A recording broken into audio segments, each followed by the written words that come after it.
Hey guys, this is Justin. I'm taking another week off, so I've got a compilation for you guys, which apparently you really seem to enjoy. As always, I've removed all sponsor segments or unnecessary bits, and you can use the timestamps down in the description to skip around. But let's roll the video.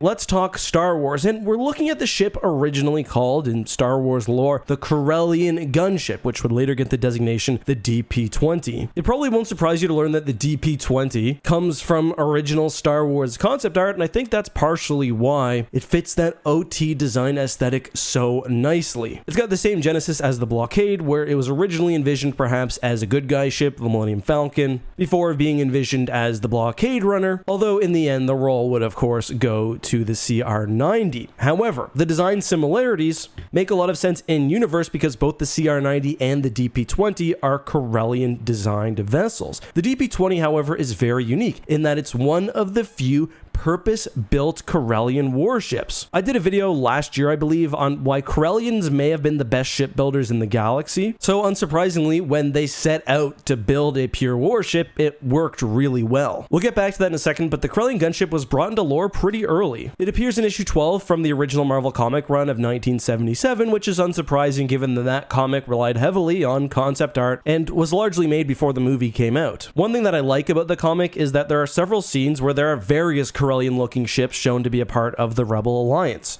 This scene, for example, has what looks to be DP-20s and things that are in between that and Corvette sized. Anyway, the ship first got its lore in the Rebel Alliance sourcebook, and it states, as I said, that the Corellian gunship differed from its slightly larger cousin, the CR-90, in that it's got almost no storage space, with its engines taking up almost half of the ship's area, and the remainder being taken up by shielding and gunnery stations. There's actually an RPG sourcebook called the ISIS Coordinates, which gives a full deck plan of the DP-20, and it holds to this concept pretty faithfully. If you look, pretty much the entire ship is sensor suites, gunnery control stations, the actual turbo lasers themselves, and the engine. One thing I will note is that this diagram calls every one of the weapons a turbo laser. That's often just how sourcebooks treated Star Wars ship-based weapons back then. The Star Wars sourcebook, however, gives it 8 double turbo lasers, 6 quad laser cannons, and 4 concussion missile tubes. That is a lot. Quad laser cannons are great at screening against enemy starfighters, while the turbo lasers allow the DP-20, especially with its maneuverability and very powerful engines, to inflict damage on even larger capital ships. The way the sourcebook describes the DP-20 is almost like a moving flak screen. When the ship is working at its optimal efficiency, the gunners can, and I quote, surround the ship with a nearly impenetrable barrier of laser fire, doing real damage to any starfighter or squadrons who dare attack. However, there's a big caveat. Notice I said when operating efficiently.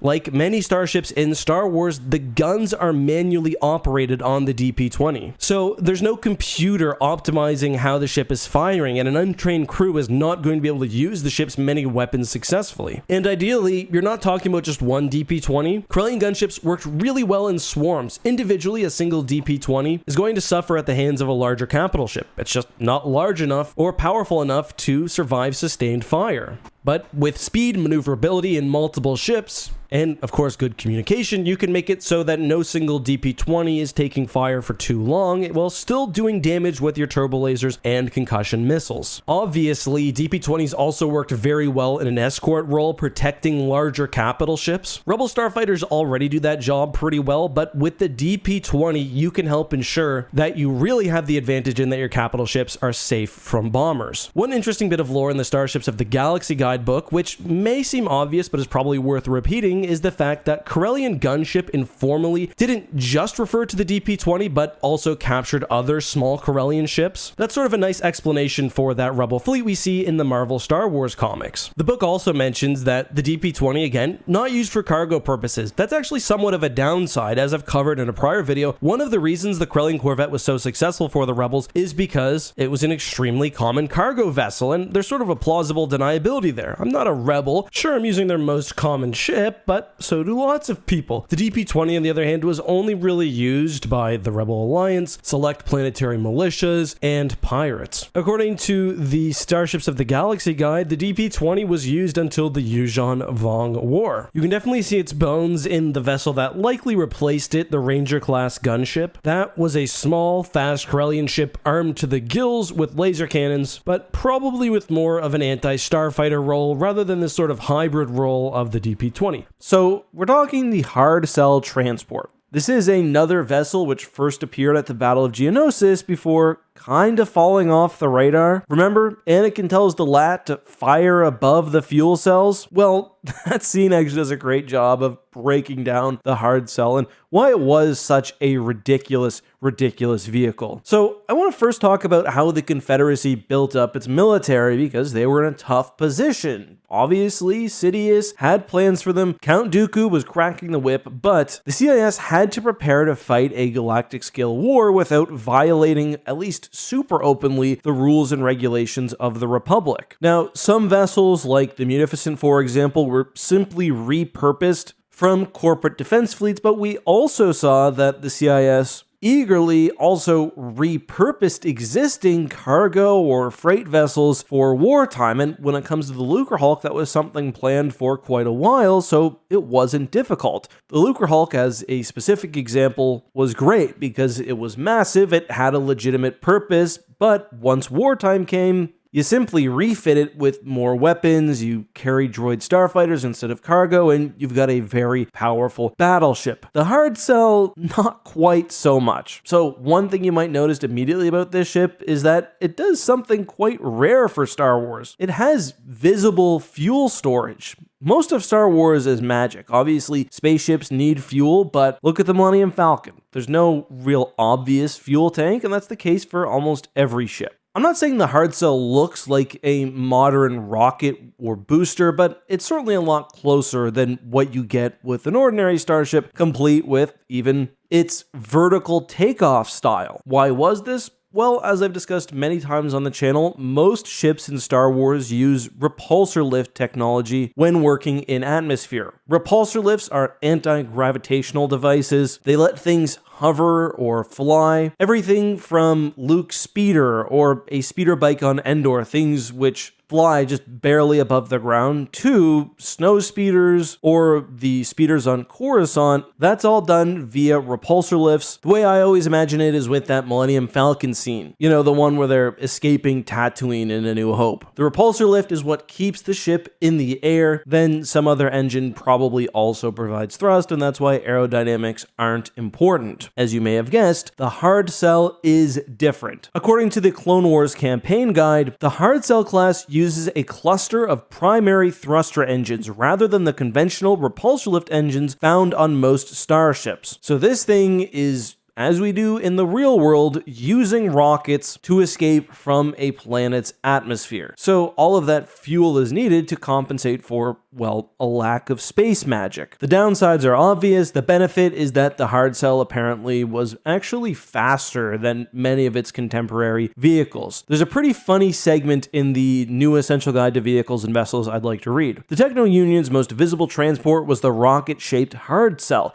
In its base configuration, the vehicle utilized a series of 6 large thrusters that enabled it to quickly exit planetary atmospheres. Because of their size and energy output, the thrusters wreaked havoc on surrounding environments, but the Techno Union seemed unconcerned about any ecological impact or noise pollution. In addition to being loud, the hard cell's engines were amazingly fuel inefficient, consuming hundreds of concentrated fuel slugs during every planetary exit. Despite their shortcomings, the hard cell became a status symbol among Techno Union officials. So the hard cell was basically a space Cadillac. It was also made specifically for Skakoans like Wat Tambor. Most of the vessels honestly were used for business dealings, and were heavily customized for the comfort of those traveling inside of it. So on Wat Tambor's, for example, he would have had a room where he could remove his pressure suit. According to the new Essential Guide to Vehicles and Vessels, Wat Tambor's ship was also heavily customized with both extra powerful deflector shields and an extremely advanced hyperdrive system, which allowed it to calculate jumps in seconds. One interesting note is that the Skakoan home system had 3 fuel-rich moons, partially explaining why these vehicles used fuel instead of repulsor lift technology. They could afford to splurge a little bit. The hard cell often was armed with laser cannons and concussion missile launchers, although because of its, well, extreme weak points, you would not want to throw this thing in battle for any longer than you had to, and ideally the weapons of the hard cell are simply covering for a retreat or a drop-off of supplies, troops, or equipment. Because yes, while the hard cell was often used to ferry people between worlds before the Clone Wars, it often transported cargo, and of course could be used to move military equipment as well. So given everything I've said, probably not too surprising that the hard cell did fall out of use after the Battle of Geonosis. With the hard cell, you basically get the advantage of being able to retreat quickly through the rocket propulsion, but with the downside of just having a massive vehicle largely dedicated to storage and the overall vulnerabilities as well. The CIS also had alternatives. That was one of the benefits of having so many massive corporations working together. They brought their own starship designs. The Trade Federation CC-979 was a more practical lander. It had a great storage space, onboard maintenance and repair facilities. It was better armored, better armed, just overall more pragmatic, especially when you don't have to constantly replenish the rocket fuel. On a much larger scale, the core ship is also a really interesting option. That thing was not going anywhere fast, but unlike the hard cell, it was incredibly well defended. The Diamond class, which is also present at the Battle of Geonosis, though most aren't aware of it, is also probably a better option. More heavily armed, better armor, and it can even do the whole vertical landing thing. Either way, I'm guessing the CIS saw a hard cell be taken out by a single pass from a LAAT gunship and figured, we probably have better options, and they were right to think so. Overall, the CIS has got to be one of the most impractical designs from the Clone Wars. It was arguably bad in its civilian role. Throw it into a military conflict and it's going to flounder. What if I told you the Acclamator is one of the most underrated ships in Star Wars history? Some of you are already aware of the Acclamator's greatness, especially when used in its perfect role. Others are going to get an education today. In the past, I've put out videos covering, for example, why the Empire should have continued to use the Acclamator heavily. I'll touch on that at the end of the video, but today I want to focus on everything that makes the ship so great. A total look at the lore. The Acclamator, often referred to as the Republic assault ship, including in the Essential Guide to Warfare, is one of the most interestingly designed ships in all of Star Wars. Appearance-wise, it's nothing really special, though there are a few things I want to talk about, especially that back fin, but function-wise, there aren't many ships that sit in the same category. I'll go to that section I just referred to in the Essential Guide to Warfare. The Republic assault ship is designed for a demanding mission profile, race through hyperspace to contest systems, force a path through enemy warships, and land a small army directly on the battlefield. Contrast the Acclamator with, say, the Imperial Star Destroyer. It did a couple of those things. It could easily punch through a blockade and fight enemy capital ships,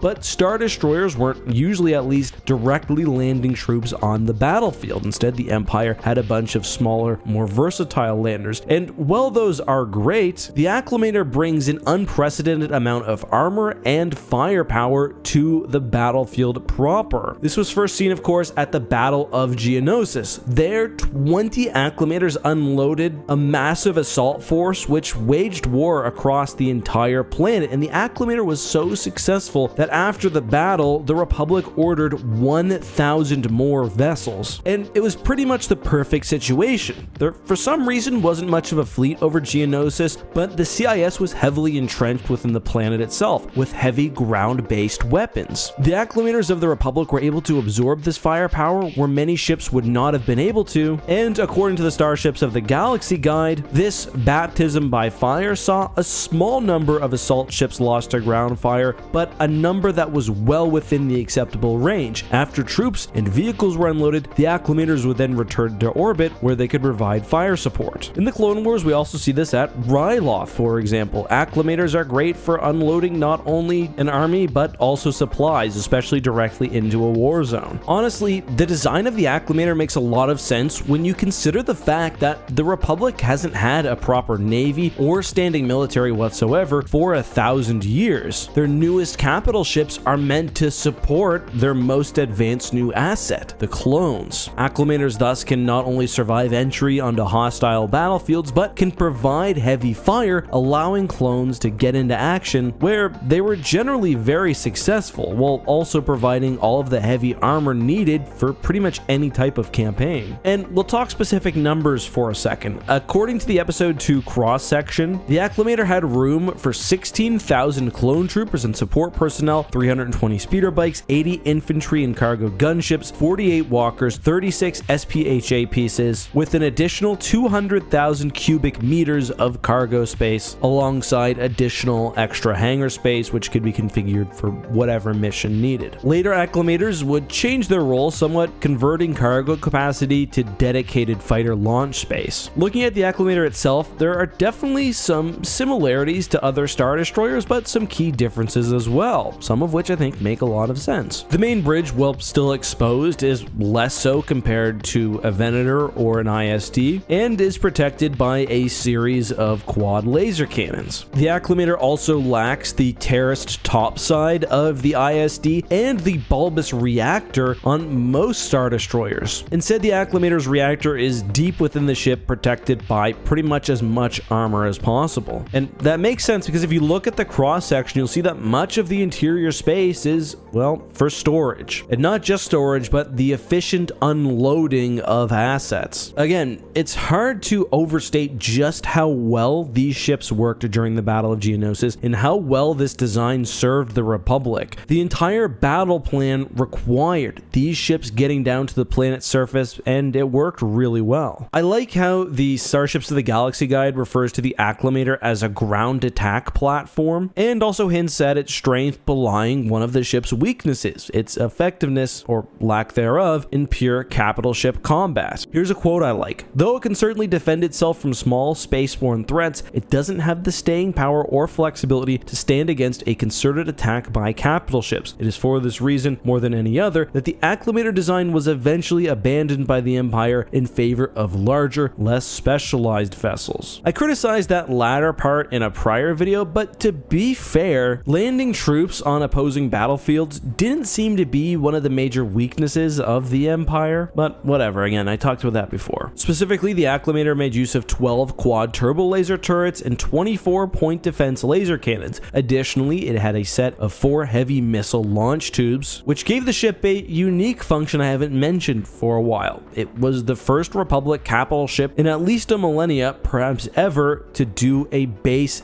Delta Zero, essentially bombarding brutally the surface of a planet, rendering it to slag. The weapons were spread pretty evenly across the ship, allowing it to fire in any and all direction, however limiting the amount of firepower in any specific area. Shield generators were also placed internally along the ship, and the acclimator itself was fairly sturdy. One thing I alluded to briefly earlier but didn't elaborate on was the fin on the back of the acclimator, and this relates to one of the ship's most underrated features. The acclimator had exceptionally efficient and fast hyperdrive engines. It also had great range, meaning that the Republic could deploy troops quickly from pretty much anywhere. According to the Starships of the Galaxy Guide, the acclimator had a class 0.6 hyperdrive, which is comparable to the fastest ships in Star Wars, like the Millennium Falcon. The fin at the back of the ship had a massive hyperdrive generator, which made these feats possible. It additionally contained other advanced technology, including the repulsor lift generators that allowed the acclimator to land on a planet's surface, where most ships of its size could not. I'll end this video by just briefly talking the acclimator's history, which is really nicely laid out in issue 105 of Star Wars Fact File. Kuat Drive Yards, despite being a major corporation, did not actually join the Separatists. That's a video for an entire other day, but in short, KDY was not a fan of the Nemoidians after they attempted to assassinate the board and replace it with Trade Federation leadership. Thus, KDY worked secretly alongside the cloners to create a massive army for the Republic. And in the early stages of the war, the Acclimator was actually pretty successful in pushing the CIS back, especially because of those ground troop landing capabilities. What's more, clones on Kamino had been trained in how to operate the Acclimator, so the ships had ready crew for when the time was right. According to the article, the Acclimator was a, and I quote, triumphant piece of military design that changed the way wars were fought, and that spawned a whole generation of bigger, better, and faster, although I really question that last part, warships. As mentioned during the war, some Acclimators would be refitted for a starfighter carrying purpose, and there was also a purpose-built Acclimator 2, which was meant for more direct ship-to-ship combat and orbital bombardments. Other powerful weapon systems were added, however, in exchange, the Acclimator lost nearly 80% of its troop complement, which to me just makes no sense. You've got other ships that can do the fighting, leave the Acclimator for its special role. According to the Starships of the Galaxy Guide, there were other Acclimator variants, although they were very rare, and as of now, aside from ones dedicated to holding fighters, we don't really know a whole lot else. As mentioned, the Empire did not heavily use the ship, although some remained in service in unimportant parts of space. The Starships of the Galaxy Guide also states that many were stripped down and recycled into other vessels and weapons, but that some ships may have also been used to transport prisoners and slaves. After the Clone Wars, it seems like composite beam weapons became less common. Obviously, the B-Wing in both prototype form and what we saw recently in Skeleton Crew is an example of a composite beam weapon, but we do see it on several Republic and CIS vessels, notably, as mentioned, the Spider Droid, the LAAT gunship, and as we'll get to in a second, it does seem to be incredibly effective. If I were to guess why composite beam weapons fell out of favor, I think when it comes to large-scale weapons, they're probably incredibly energy intensive, and I broke this down during my Skeleton Crew recap. Anyone who's played Squadrons or X-Wing versus TIE Fighter knows that shunting all of your energy to your main weapon means you've got a lot less to go around for propulsion, shielding, and everything else. Plus, with a beam weapon, typically you need to stay pointed in one direction as you deal continuous damage, versus torpedoes, mass drivers, or just heavy turbo lasers. I think generally most of the Empire's R&D went to shock and awe technology anyway, but let's get back to the LAAT, and the composite beam cannon on the LAAT is one of the most effective weapons you can imagine, especially when you consider the LAAT's entire arsenal. So, somewhat rarely for Star Wars, the LAAT's anti-personnel beam weapon is actually not only turreted, but with a dedicated gunner inside the bubble. I love this. We've seen time and time again that automated defense systems in Star Wars aren't great. You want a human gunner, and with two turreted weapons, it means the gunners can worry about one thing, doing their job and not what's going on with the rest of the craft. We see when the LAATs are first landing at Geonosis within the arena, these weapons are absolutely devastating. They sweep across the battlefield, destroying entire swaths of battle droids. The LAAT is easily, in my opinion, the best dropship in Star Wars, and this is one of the reasons why. A light dropship like the LAAT needs to be able to land in potentially hot situations, unload troops quickly, while providing cover and helping to secure a landing zone. The LAAT does that to a T. It comes into a situation where the Jedi are heavily outnumbered and helps facilitate the rescue without too many casualties. Now, that's not to say that the composite beam weapon is perfect, and I noticed rewatching the battle, you don't actually see it utilized a whole lot after the initial landing. Speaking of landing, I also rewatched the landing at Point Rain from the Clone Wars in the Second Battle of Geonosis, and some of my thoughts were seemingly confirmed. While the composite beam weapon is great for enemies on the ground impeding a landing or a pickup, I'm guessing that it has a relatively low range, which makes sense. I'm just spitballing here. Star Wars physics is not in any way like real physics, but we know that blaster bolts are held together by a magnetic field, and I'm guessing that field helps preserve the energy of the blast over distances, whereas the composite beam laser both requires a lot of energy and falls off over distance. Interestingly, the composite beam laser is actually one of the first weapons to go when a LAAT is modified. When the LAAT is in its walker carrying configuration, it loses the pod turrets, and For another example, at the Battle of Umbara, the Republic chose to have large flood lamps on the LAATs instead of those lasers, which, I don't know, I feel like that's a questionable decision. But anyway, the composite beam laser is so effective because it's only one element of the LAAT's phenomenal overall weapons package. So we see, of course, during the Battle of Coruscant that the LAAT also has both heavy and light anti-vehicle munitions. We see one capable of destroying even entire hard cell transports, which you'd suspect would be pretty sturdy. Additionally, they had what seemed to be longer range heavy blaster cannons, which you can see them firing in the background of various scenes. These are what they should have shot Count Dooku with, but whatever. What's remarkable at the Battle of Geonosis is that LAATs are landing craft, but they're so good at their multi-role function that they essentially lead the assault on almost all of the Geonosian facilities on the planet. And again, this versatility comes from their varied weapons. Reading the new essential guide to vehicles and vessels, and my analysis, I think, is echoed. 2 mass driver missile launchers can fire a variety of ordnance. Short-range homing missiles are most often used to destroy armored vehicles and installations. 4 air-to-air rockets tucked under each wing target starships and airspeeders. 3 anti-personnel turrets blast enemy soldiers and other small, fast-moving targets that approach the gunship. And finally, the craft's 4 ball turrets fire synchronized tributary beams with frightening precision. And yeah, I guess that is something I ignored earlier. They do have the exposed turrets, but there's also another 2 in the wing. Honestly, the Republic, and maybe I should just do an entire video on this, let me know if that's a good idea, was kind of left hanging by Rothana Heavy Industries when it came to the Battle of Geonosis. Yeah, they gave them a lot of ships and military assets, but imagine what they could have done with proper fighter support for these LAATs. These are drop ships. They were engaging enemy starfighters and doing everything. Had the Republic mixed in Y-Wings and escort fighters, the war could have been done in an afternoon. At least you could have taken Poggle the Lesser and Count Dooku out. But yeah, maybe it'd be fun to do a video on a better attack on Geonosis. I will say, the LAAT gunships attacking the arena, that's pretty much perfect. Fast, relatively durable, extremely hard-hitting vehicles. I can't really imagine anything in Star Wars that would do the job better than the LAAT did. Today we'll be talking about the Subjugator class heavy cruiser. Now, if you've watched the Clone Wars, you're probably familiar with the Malevolence, the CIS's ion-based super ship from Season 1. What you may not know is that the Malevolence was only one ship within the Subjugator class. However,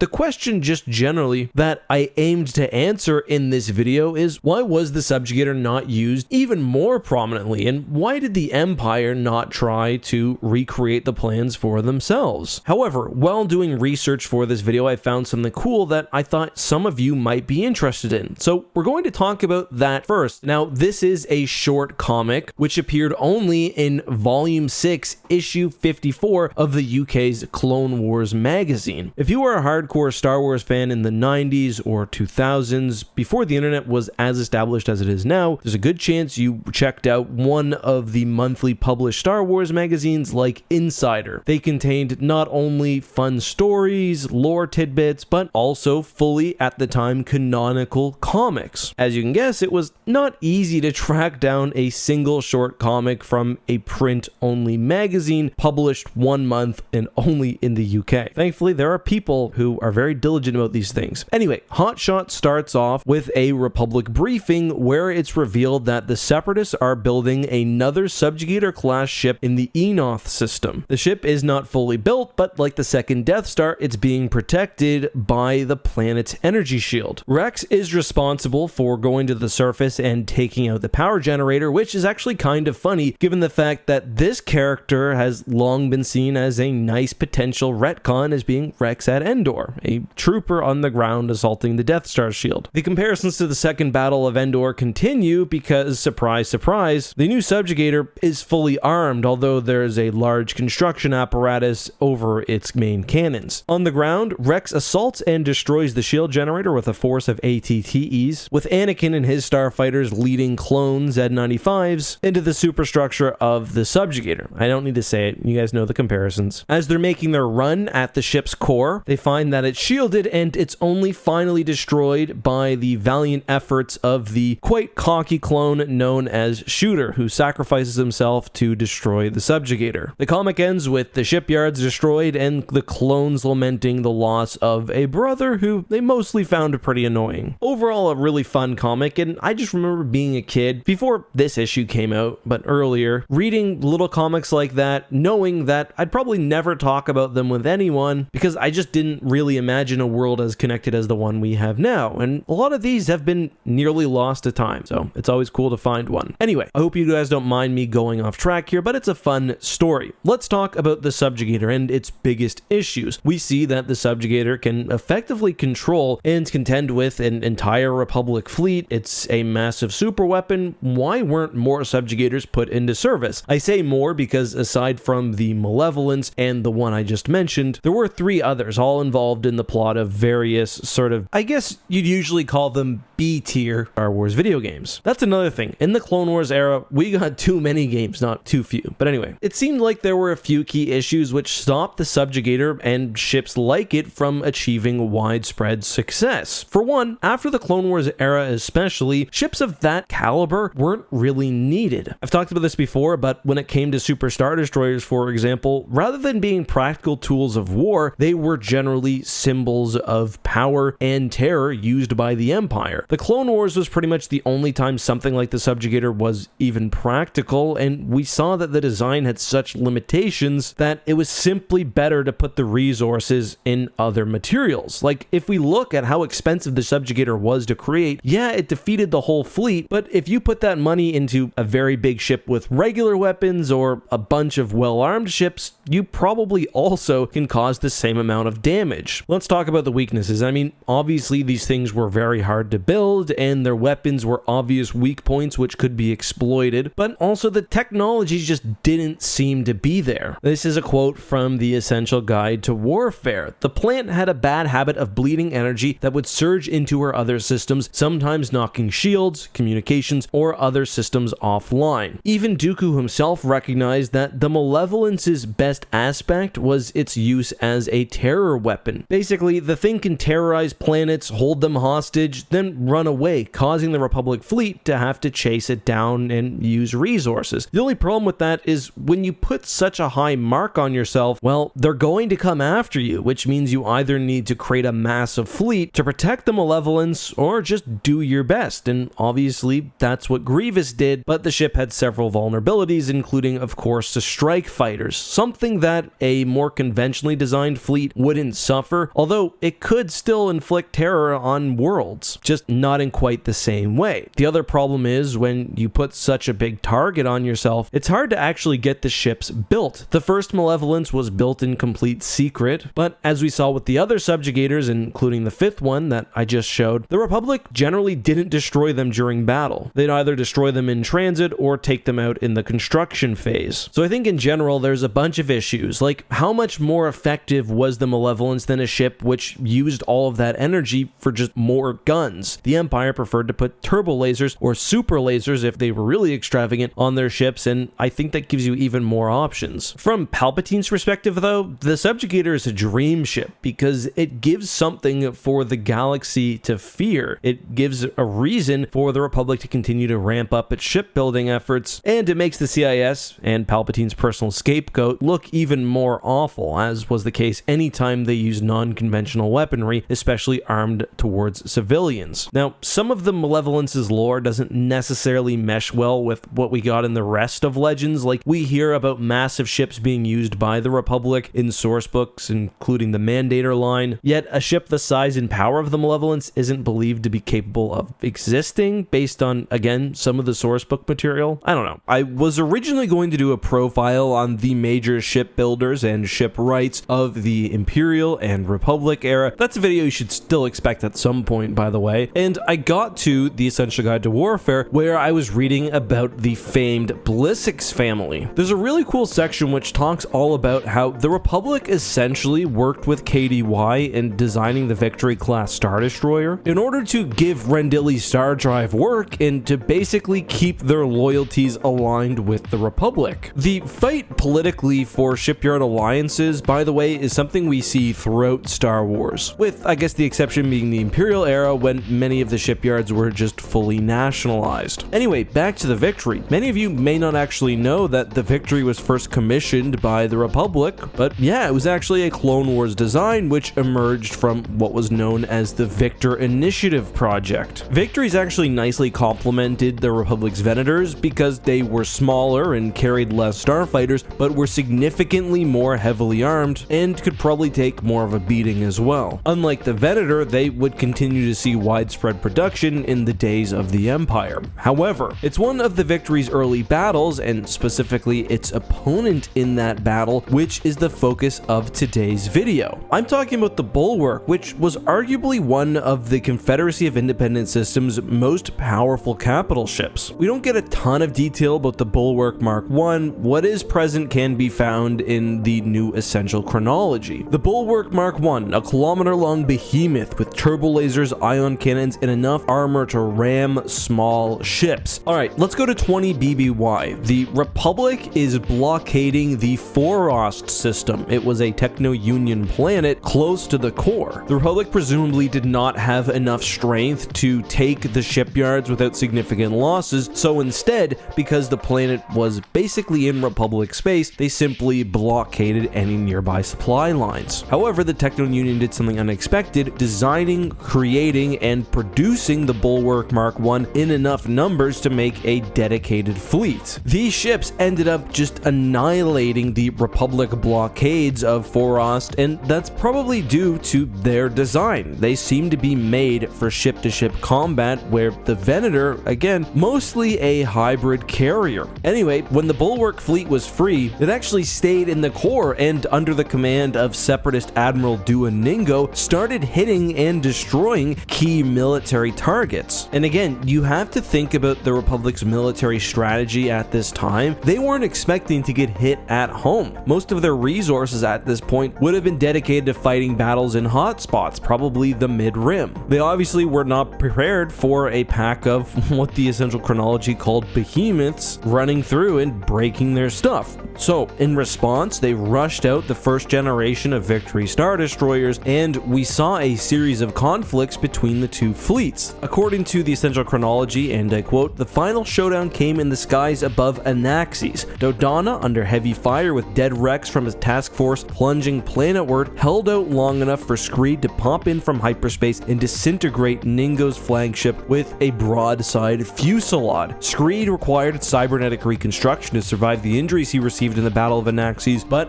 both men returned to Coruscant as heroes." Now, that's a battle that couldn't happen in Star Wars canon, mainly because Anaxes is no longer in the deep core. It's out in the outer rim. Did a whole video about that. Not going to recover it. Pretty interesting though, the words broadside fusillade imply that it was the missiles of the Victory which were finally able to break through Ningo's flagship, and of course the Victory's missile launchers were one of its most interesting features. So while the real legend of this story, I guess, is the Victory Star Destroyer, I do think the Bulwark is worth a little more time, and the clever among you may have noticed that earlier on I said the Bulwark Mark I. The really clever among you probably watched the video I did a few years ago on the other versions of the Bulwark, including one used by the Rebel Alliance. And not only was the Bulwark used by the Alliance, but according to some sources, including Star Wars Rebellion, it was the single most powerful ship in the Alliance fleet, even getting the Battlecruiser designator. This ship was specifically the Bulwark Mark III. It was 2,500 meters long and significantly more powerful in terms of raw firepower than an Imperial II class Star Destroyer. Additionally, the Bulwark Mark III carries fighters, had a very powerful shield, and overall was just a beast. This may be somewhat anachronistic, but the Bulwark even outclasses Mon Calamari ships by significant margins and is close to an Executor Super Star Destroyer in terms of firepower, though worth remembering, an Executor back in the day, at least when Rebellion was made, was envisioned as an 8-kilometer long vessel, not the 19-kilometer long dreadnought that we know and love today. The Mark III is certainly more powerful than its Clone Wars era predecessor, but we can also see the lineage of what would be a very, very powerful ship. What about the Bulwark Mark II? Well, we don't know a lot about that one. However, it did serve the Confederacy of Independent Systems in the Clone Wars. I can't think of any examples of Bulwark seeing action in the Clone Wars outside of the Bulwark fleet I just mentioned, and they are largely a creation of source books. Unsurprisingly, the Essential Guide to Warfare says they faced off against against many of the Republic's battlecruisers, which sort of the same thing. Nice little bit of extra lore. They don't actually do anything in the stories. But to end this video in a nice way to tie everything together, I was doing my final bit of research in the Essential Guide to Warfare, and the final paragraph about the Bulwark is just so appropriate. It talks about how the Republic-class Star Destroyer systems were designed by Whalix Ballistics and far more cost-effective than those of its Imperial counterpart. The ship was built as a Rendili Star Drive design, a bit of political theater intended to woo Rendili away from the Empire, as its bulbous, organic lines were a tip-off that had been inspired and built by the Mon Calamari. Remember earlier when pretty much the same thing happened? Meanwhile, the 2,500-meter Bulwark Mark III battlecruiser was built for the New Republic by Transgal Meg, using the old Techno-Union design as a starting point. The first place I thought to turn was Revenge of the Sith's Incredible Cross-Sections book, and it has a nice blurb on the V-Wing, and reading it you can probably see that the Republic treated the V-Wing very much like an early TIE fighter. One of the newer and more numerous fighter craft defending the Galactic Republic, V-Wings are sharp, compact support ships deployed in epic fleet actions or in defense of fortress worlds. Launched in furious swarms from Republic carriers and warships, these fast, agile starfighters are frustratingly elusive targets, and their swiveling twin laser cannons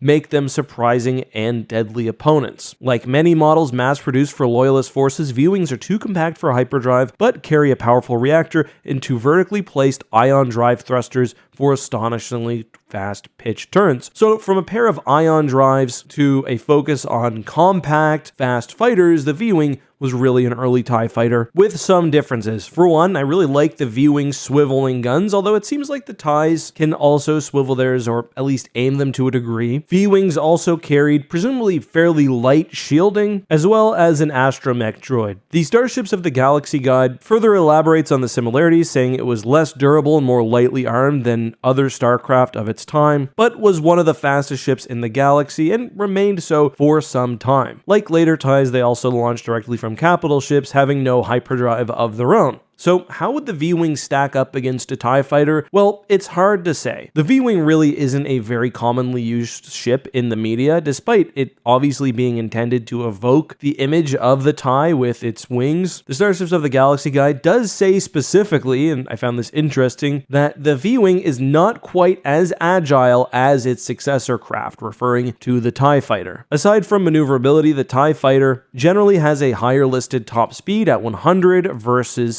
75 megalights, but that's not why it replaced a V-Wing. And you put a TIE fighter and a V-Wing in combat, I think the TIE probably wins, but it's not a slam dunk. You have to understand that Emperor Palpatine and the Empire itself made changes for optic purposes as much as anything else. But the Empire was also different than the Republic in that instead of simply fighting a war against one faction, the Empire now had to operate as a police state against itself. This is something also touched on by the entry for TIE Fighter in the Star Wars Galaxy Guide. The Empire, wanting to standardize its starfighter fleet with smaller ships, selected the TIE to replace a number of disparate models that were concurrently in use. In time, and with continual upgrades to the design, the TIE became the standard Imperial starfighter craft. It is relatively inexpensive to produce, and though often maligned by both Imperial and Alliance pilots, it is nonetheless effective. Although the TIE's versatility is somewhat limited by these deficiencies, it does have several points to its favor, including its agility combined with small size and speed,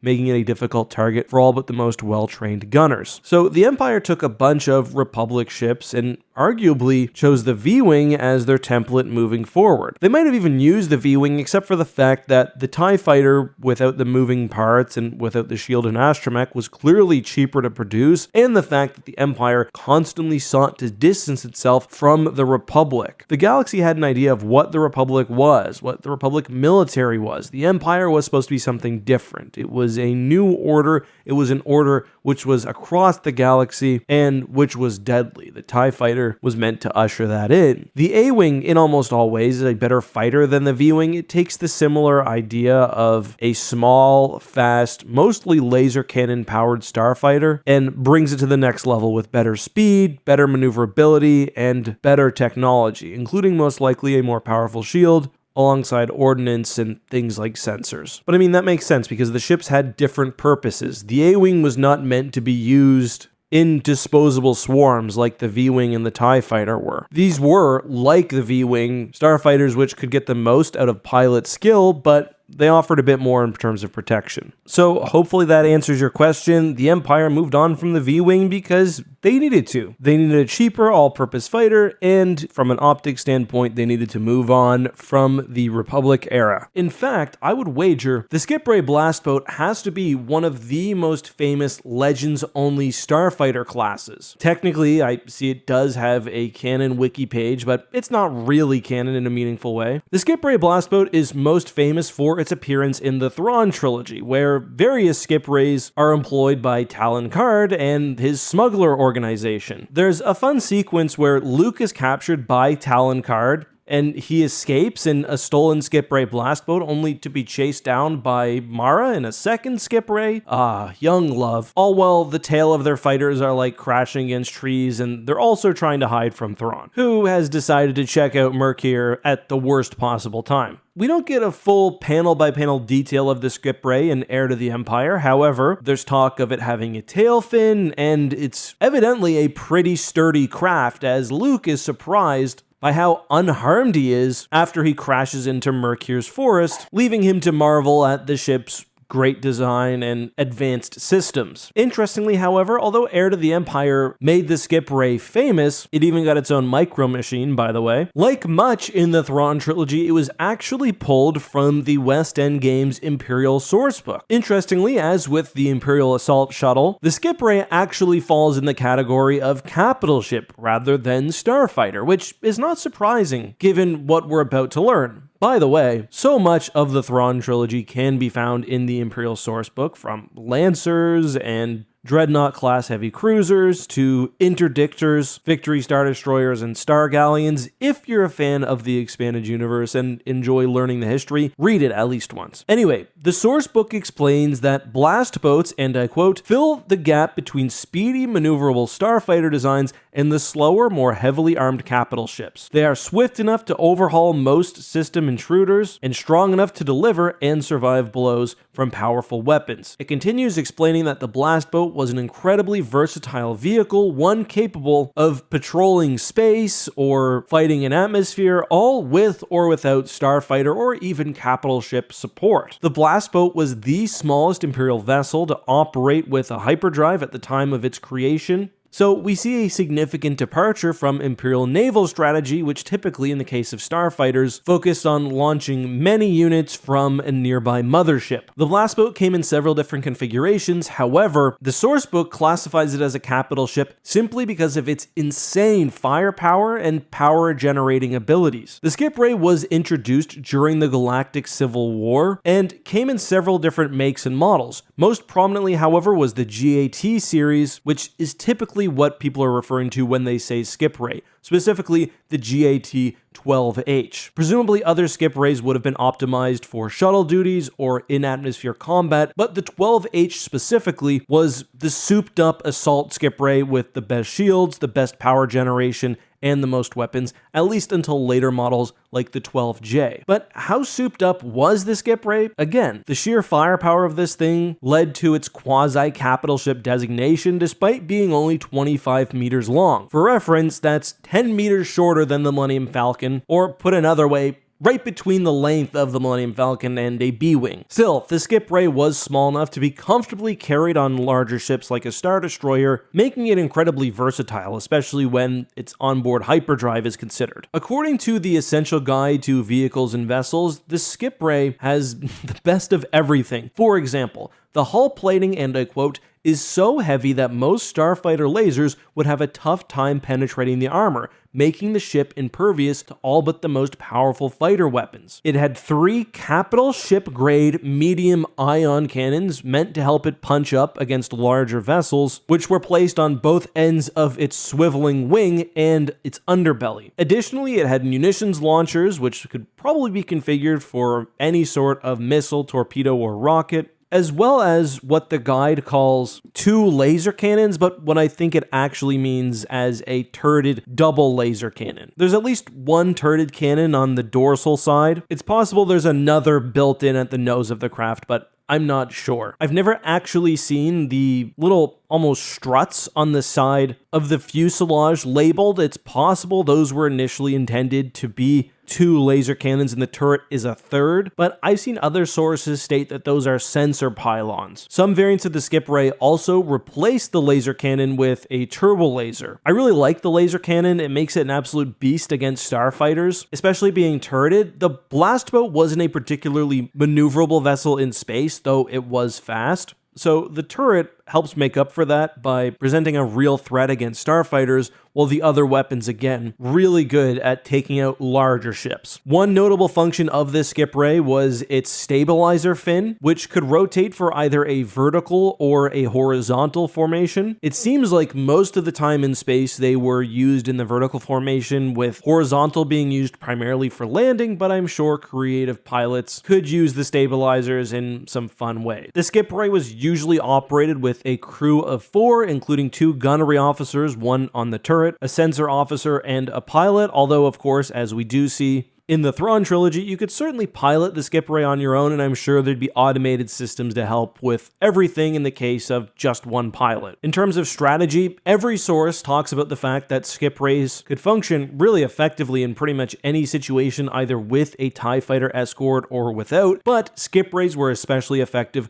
when used in small groups of 2 or 3. You can imagine a skip ray cleaving through a battle, its laser cannons swiveling, knocking out enemy starfighters, shrugging off blasts before doing runs on smaller enemy capital ships. The skip ray, I imagine, given its speed and its functionality, would have been quite terrible to see as a captain of a Brahatak or a CR-90. So what's the deal with the skip ray? Why were they not more prominent? Well, the Starships of the Galaxy guide does a good job of laying out the history. It says that skip rays were intended to fill the void between smaller snub fighters and larger capital ships, and in this regard, were a complete success. Skip rays were an incredibly effective vessel, especially considering their survivability and relatively low crew requirements, but despite, not because of its capabilities, they never caught on due simply to politics within the Imperial Navy. Thus, Sinar Fleet Systems, which I suspect thought they were going to sell a lot of these, ended up offloading most to private groups, including planetary militias, or obviously mercenaries, pirates, and smugglers. That is how several skip rays made their way into the hands of Talon Karrde, but the skip ray obviously joins a long line of overpowered Imperial ships, which never saw wide service. It reminds me a lot of the assault gunboat, just hard to kill, super powerful, but a lot more expensive than what the Empire was also churning out. The TIE Defender is obviously similar in terms of difference compared to a TIE fighter, although more of a starfighter class. First though, let's talk about the Rebel Alliance. The Alliance was well known for their favoring of hit-and-run tactics, with an emphasis on a small, light, mobile fleet. It may surprise you then that the Alliance actually made use of a battlecruiser, specifically the Bulwark. The ship first appears in the Star Wars Rebellion video game, where it's called the Rebel Bulwark Battlecruiser, and is listed as the most powerful vessel within the Rebel fleet, and also is the final researchable ship in the Alliance's tech tree. The game gives some details about the ship's specifications, listing, for example, firepower. However, these numbers here don't actually represent turbo lasers and are instead just a general description of the ship's power. That's clear when you look at something like the Imperial II Star Destroyer, which we know obviously didn't have 200 forward-facing cannons. Unfortunately, even with a ship like the Star Destroyer serving as a base with concrete numbers, there's no way to transfer what we have in-game to a real concrete gun count. For example, perhaps the 300 points in damage coverage on the sides come from the forward-facing weapons. We really just don't know. Regardless, we know that when compared with the Star Destroyer, the Bulwark can put 3 times more firepower forward, 2 times more backward, and over twice as much to the flanks, making this a pretty fearsome vessel. Again, we don't know whether this is due to more guns or better weapon placement, but that's arguably unimportant. The Bulwark also has a stronger shield and carried nearly twice as many fighters. The game specifically tells us that the Bulwark's extensive arsenal, shielding, and carrying capacity make it ideal for large-scale operations, and that it can stand up to anything short of a Super Star Destroyer. The strategy guide also states states, and I quote, "The Bulwark Battlecruiser is the most powerful rebel ship in the game and can stand toe-to-toe with all Imperial ships except the Death Star. It is almost a fleet in and of itself." And when you look at the game, it actually outclasses an Executor Super Star Destroyer in pure turbo laser power and comes close in shielding, though it is beaten in fighter carrying and overall weaponry. However, we have to keep in mind, at this point, Super Star Destroyers within the lore were only 8 kilometers long. They would later be retconned to over twice the size, at 19 kilometers, and they were generally seen as more powerful. It should be noted that the Bulwark vastly outclasses Mon Cal cruisers stats-wise as well, though admittedly the Home 1 isn't detailed, and the MC-80 seems to be underpowered compared to the ISD. I would suggest not to take the stats here too literally, but what is important is that the Bulwark seems to be uniquely a very powerful frontline warship for the Rebellion. So what else can we learn about the Bulwark Battlecruiser? Well, the Star Wars Encyclopedia simply copies the description from in-game, and it's not really mentioned in other source books, with one exception that I'll talk about later. The Bulwark sees its first real action in the Vong Invasion comics, though under the control of the New Republic, obviously, not the Rebel Alliance. This leads me to believe that this type of battlecruiser was extraordinarily rare. Perhaps there were only one of these in the Alliance's navy, which was likely destroyed or perhaps abandoned due to staffing concerns and the fact that it doesn't really fit Alliance military doctrine, because we know none of these ships actually appeared at the Battle of Endor. Historically, Bulwark cruisers, perhaps of different types, were also used by the Techno-Union and the Confederacy of Independent Systems during the Clone Wars, representing some of the CIS's largest ships. And this actually leads me to, arguably, some confusion over the subtype of battlecruiser used by the Rebel Alliance. It's often referred to, specifically online and non-official sources, as a Mark III. However, the Essential Guide to Warfare says that the Bulwark Mark III was built for the New Republic by Transgal Meg using old Techno-Union designs. This suggests to me that the Mark III was new, post-Endor, and thus by definition could not have been used by the Rebel Alliance. I think it's likely that the New Republic used the Mark III and the Alliance the Mark I or II, a much older vessel, but still very formidable. I mean, this makes sense because we know that the Alliance use Clone War relics when they get their hands on them, and the game mentions that despite its capabilities, the Bulwark battlecruiser was known for electronic and sensor failures, again, indicating some equipment age. However, regardless of the specifics, the Bulwark was clearly a unique vessel for the Rebel Alliance. A large battlecruiser with firepower eclipsing even a Star Destroyer, and shielding approaching that of a Super Star Destroyer. We are moving to, I think, an underappreciated Rebel fighter, the A-Wing. One common myth we've been discussing recently on the channel was the idea that the X-Wing, of course the most famous Rebel ship, was a far superior fighter in all aspects than the TIE fighter. Obviously, the X-Wing had some advantages. Its combination of a decent shield plus heavy weapons, including proton torpedoes, made it a good multi-role fighter, and certainly a capable dogfighting starfighter. But the TIE fighter was stripped down, meant specifically to kill other starfighters, and in some occasions was besting the X-Wing. We see, for example, at the Battle of Yavin, that the TIE fighter's superior speed almost spelt the end for the Rebel Alliance. On that note, the Starships of the Galaxy Guide explains that after the Battle of Yavin, General Dodonna of the Rebellion got to work designing a newer, faster starfighter. This is all Star Wars Legends, by the way. He worked with famed ship designer Whale X Bliss, creator of everything from the Victory Star Destroyer to the Delta VII Jedi Starfighter,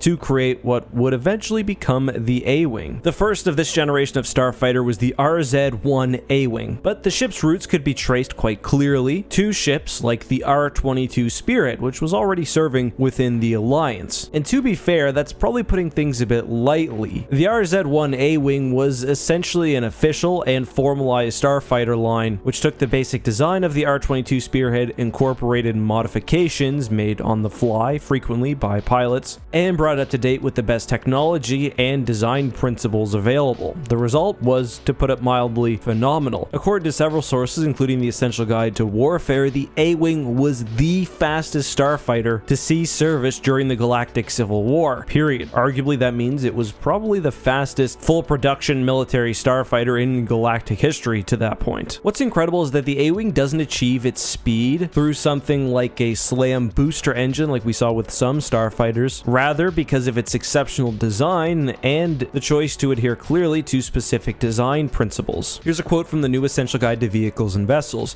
In order to achieve the A-Wing's remarkable speed, Ballistics discarded anything that would draw energy away from the engines. Now, this closely mirrors the general design principles behind ships like the TIE Interceptor. What would have put the A-Wing ahead was most likely just better technology, including its two Novel Dex J77 Event Horizon engines. Although the A-Wing was quite stripped down compared to an X-Wing, it did still have a very weak shield, a hyperdrive, and even a munitions launcher. Now, the A-Wing didn't carry torpedoes like the X-Wing, rather it frequently was outfitted with concussion missiles, lower yield weapons which are more effective in a dogfight but which offer less damage to capital ships and other hard targets. Interestingly, the cannons on the A-Wing can also pivot, giving the pilot a bit more flexibility in a dogfight, although I imagine this could be hard to manage and they probably used computer systems to assist with this. As with the TIE Fighter, an A-Wing pilot has to rely on the vessel's speed and maneuverability. It's very possible that a full burst from an enemy starfighter will be more than enough to take down the very small and nimble vessel. So, in a heated space battle, if you're running the ship at anything less than full speed, you're really putting yourself at a disadvantage. This was something Grand Admiral Thrawn actually comments on during his campaign. The rebels were using the A-Wing as an escort starfighter, and that's not great. To successfully perform an escort duty,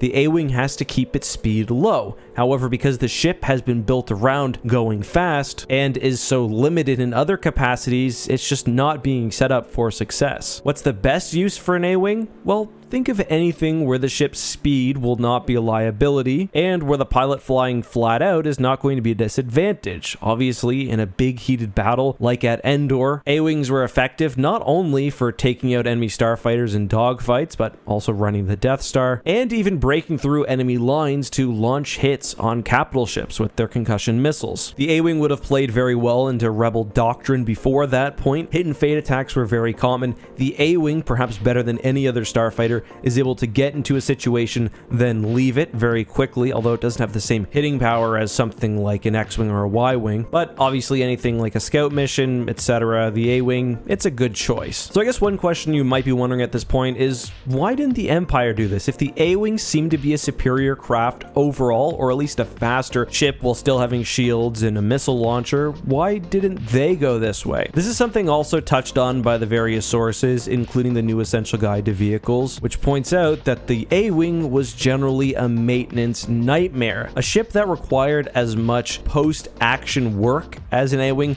would probably not be very useful in an Empire which needs to have ships functioning correctly and at all times at scale. That source also mentions that because the A-Wing cut its astromech in order to save weight, that preventative or even emergency maintenance, which you sometimes see R2 or other droids doing, could not be accomplished during the battle. And to be true, I prefer the TIE Defender overall compared to the A-Wing, and that was the Empire's opportunity to spend a ton of money on one ship, and I think that worked out quite well. The extra tech for the A-Wing also provided a very capable sensor jamming system. This made the A-Wing, already a very small and nimble target, even more elusive. And the ship did its job, and it did it well. The A-Wing was arguably the only true interceptor for the Rebel Alliance and the New Republic. Of course, the X-Wing always existed, but as explained earlier on, that was more of a multi-role starfighter. The A-Wing was in a box, and it did its job very well. In Star Wars canon, the A-Wing has a slightly different history, but of course we see that the Resistance and the New Republic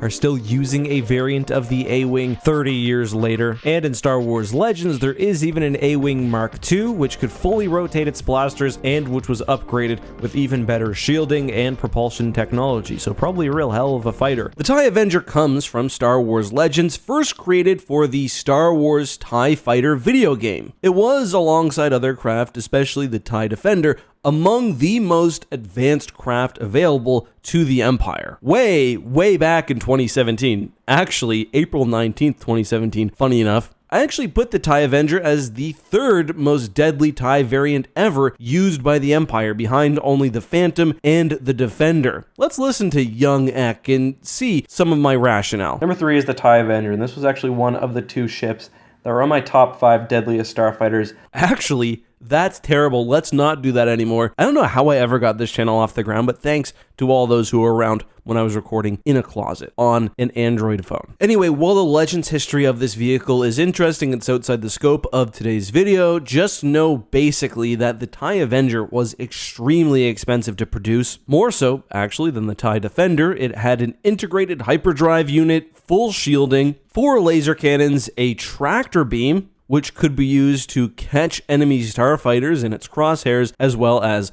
of course, a munitions launcher. Safe to say, this fighter was absolutely dominant. It could go toe-to-toe with literally any other starfighter which existed during the Galactic Civil War. That, however, is Legends. Let's talk about the ship in Andor, and it's been confirmed through tie-in media that this is the TIE Avenger. I don't think it's ever actually said in the episode. It might appear in Aurebesh somewhere. And what's insane about this ship is that it absolutely dominates everything we see, even under the control of a pilot who doesn't know what they're doing. I don't know what Cassian's exact plan was, but it's clear that he was expecting something different than the TIE Avenger. He has no clue how to fly this thing. Maybe he was expecting like a TIE Advanced or something, way less cool of a ship, but even still, he gets a lot out of this TIE fighter, and I bring it up because the TIE Avenger most likely has a variety of systems we don't see in action. For example, the TIE Avenger appears to have no shields. I think, however, it's very likely Cassian just didn't know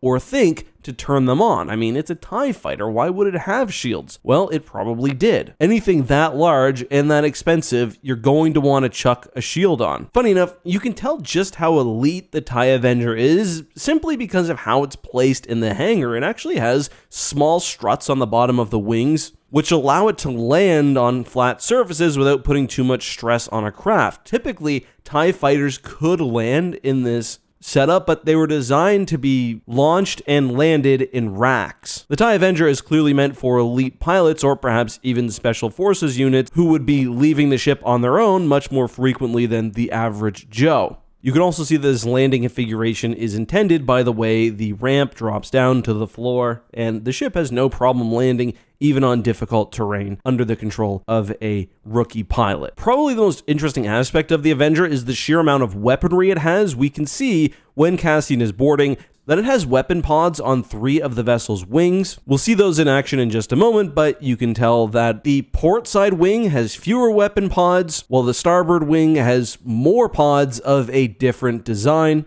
First seeing the scene, I thought for sure one side has to be rockets, the other side missiles, and that does seem to be the case. This is also a massive ship. Even compared to something like a TIE Defender, it's really pushing the limits of what can be considered really a starfighter. It has extra seating for at least 2 other people. It can clearly hold even more than that. But back to weaponry, when Cassian is testing out the ship, he activates 2 what the audio description calls Gatling guns. Why you would have a Gatling gun for a laser-based weapon, I'm not sure, but it looks cool, so I'm absolutely going to allow it. Then it has another weapon on the bottom. Reminds me of something the Iron Giant would have. The audio description calls this a torpedo launcher, which is kind of interesting. When you actually watch the scene, however, that's not really what the weapon looks like. It doesn't appear to be a torpedo. It's clearly some sort of energy weapon. And you know what it reminded me of? The Disruptor from Shadows of the Empire. It's got the same color, it's, similar in appearance, and that certainly disrupted the space that was there beforehand. Now, unfortunately, we really don't see Cassian use all the ship's weaponry. Once he figures out the Gatling guns and the rockets, he pretty much sticks with them. The TIE Fighter, however, does have at least 4 main laser cannons. We see him use 2 of them very briefly against some of the stormtroopers. These things are devastating. They are meant to take down enemy starfighters. Hey, this is Editing Ek just jumping in for a second. I assumed that the little apertures at the end of the wing were sensors or something, but rewatching the scene, this is where the lasers are coming from. There are much larger cannons on the wing as well, so I guess these are light lasers and there are larger anti-ship lasers, which I guess makes sense. The explosions here aren't that big. So when I talk about total weaponry later on, you gotta add an extra 4 light lasers. This thing is just unbelievable. I think it's possible there's also 2 other main guns on the front of the craft, but those could also be lights or sensors or something else. Additionally, to me, it looks like there may be some sort of rear-facing weapon which picks up the TIE fighter behind him during the chase. He just doesn't know how to use it. Either way, this thing is absolutely loaded to the teeth. It has a pair of anti-personnel lasers, the Gatling guns, which are extremely rare on TIE fighters, but you can imagine how they'd be useful, especially when your thing is hard to blow out of the sky. Makes the Avenger almost more of like a gunship than anything else. So it's got those. It has weapon racks, which could surely be configured for a variety of munitions. We see, again, what I think are rockets, which Cassian employs, and torpedoes. It has the disruptor cannon, which we see him use to destroy the door. And let's be honest, there's probably more hidden on this ship. Either way, this thing is just incredibly overpowered, and that's just weaponry. The TIE Avenger also has a hyperdrive, which of course was very rare for Imperial starfighters. I'm guessing that it has a shield, and additionally, we see this thing take a ton of abuse from Cassian, who does not know what he has, and it keeps on ticking. So yeah, this may be the single most powerful Imperial starfighter they have. I think more likely the TIE Defender, probably just due to technological advancement, it came closer to the Battle of Yavin, probably is a bit more advanced. And I'm also left wondering, why did this not go into wider production? Was it similar to the TIE Defender in that it was a single project with a bunch of critical points which the Empire abandoned after perhaps the theft of this specific ship or some other event? I don't know. I hope we find out at some point, but there's one ship that almost totally disrupts Rebel Alliance naval tactics, the Interdictor class cruiser. For those who don't know, interdiction technology interferes with a ship's ability to both jump to and travel through hyperspace. Interdiction is really interesting, and it's somewhat unique in Star Wars in that, unlike, say, turbo lasers, it was actually a piece of technology that had radically changed by the time of the modern Star Wars galaxy. How interdiction fields actually work in Star Wars Legends is a little bit strange. A lot of people assume that traveling through or beyond an interdiction field is impossible just because of the physical realities of hyperspace, but no, Star Wars Legends has actually consistently stated interdiction works because it triggers fail-safes in a ship's navigational computer. Basically, the ship's computer thinks there's a large object like a sun, it cuts out the hyperdrive, and you're where the interdictor wants you to be. I'll talk about the potential flaws in this method later, but why this worked so well against the Rebel Alliance is because, as I've talked about countless times on this channel, Alliance tactics usually involved hit and run attacks against a generally overwhelming Imperial force. You get in, you do damage, you jump to hyperspace. In any engagement planned by the Empire, they could bring more firepower to bear against the Alliance. The problem was the Rebels were simply too slippery for the killing blow. That's what we saw at Hoth, that's what we saw on other occasions, and even when the Rebel Alliance were the ones initiating the attack,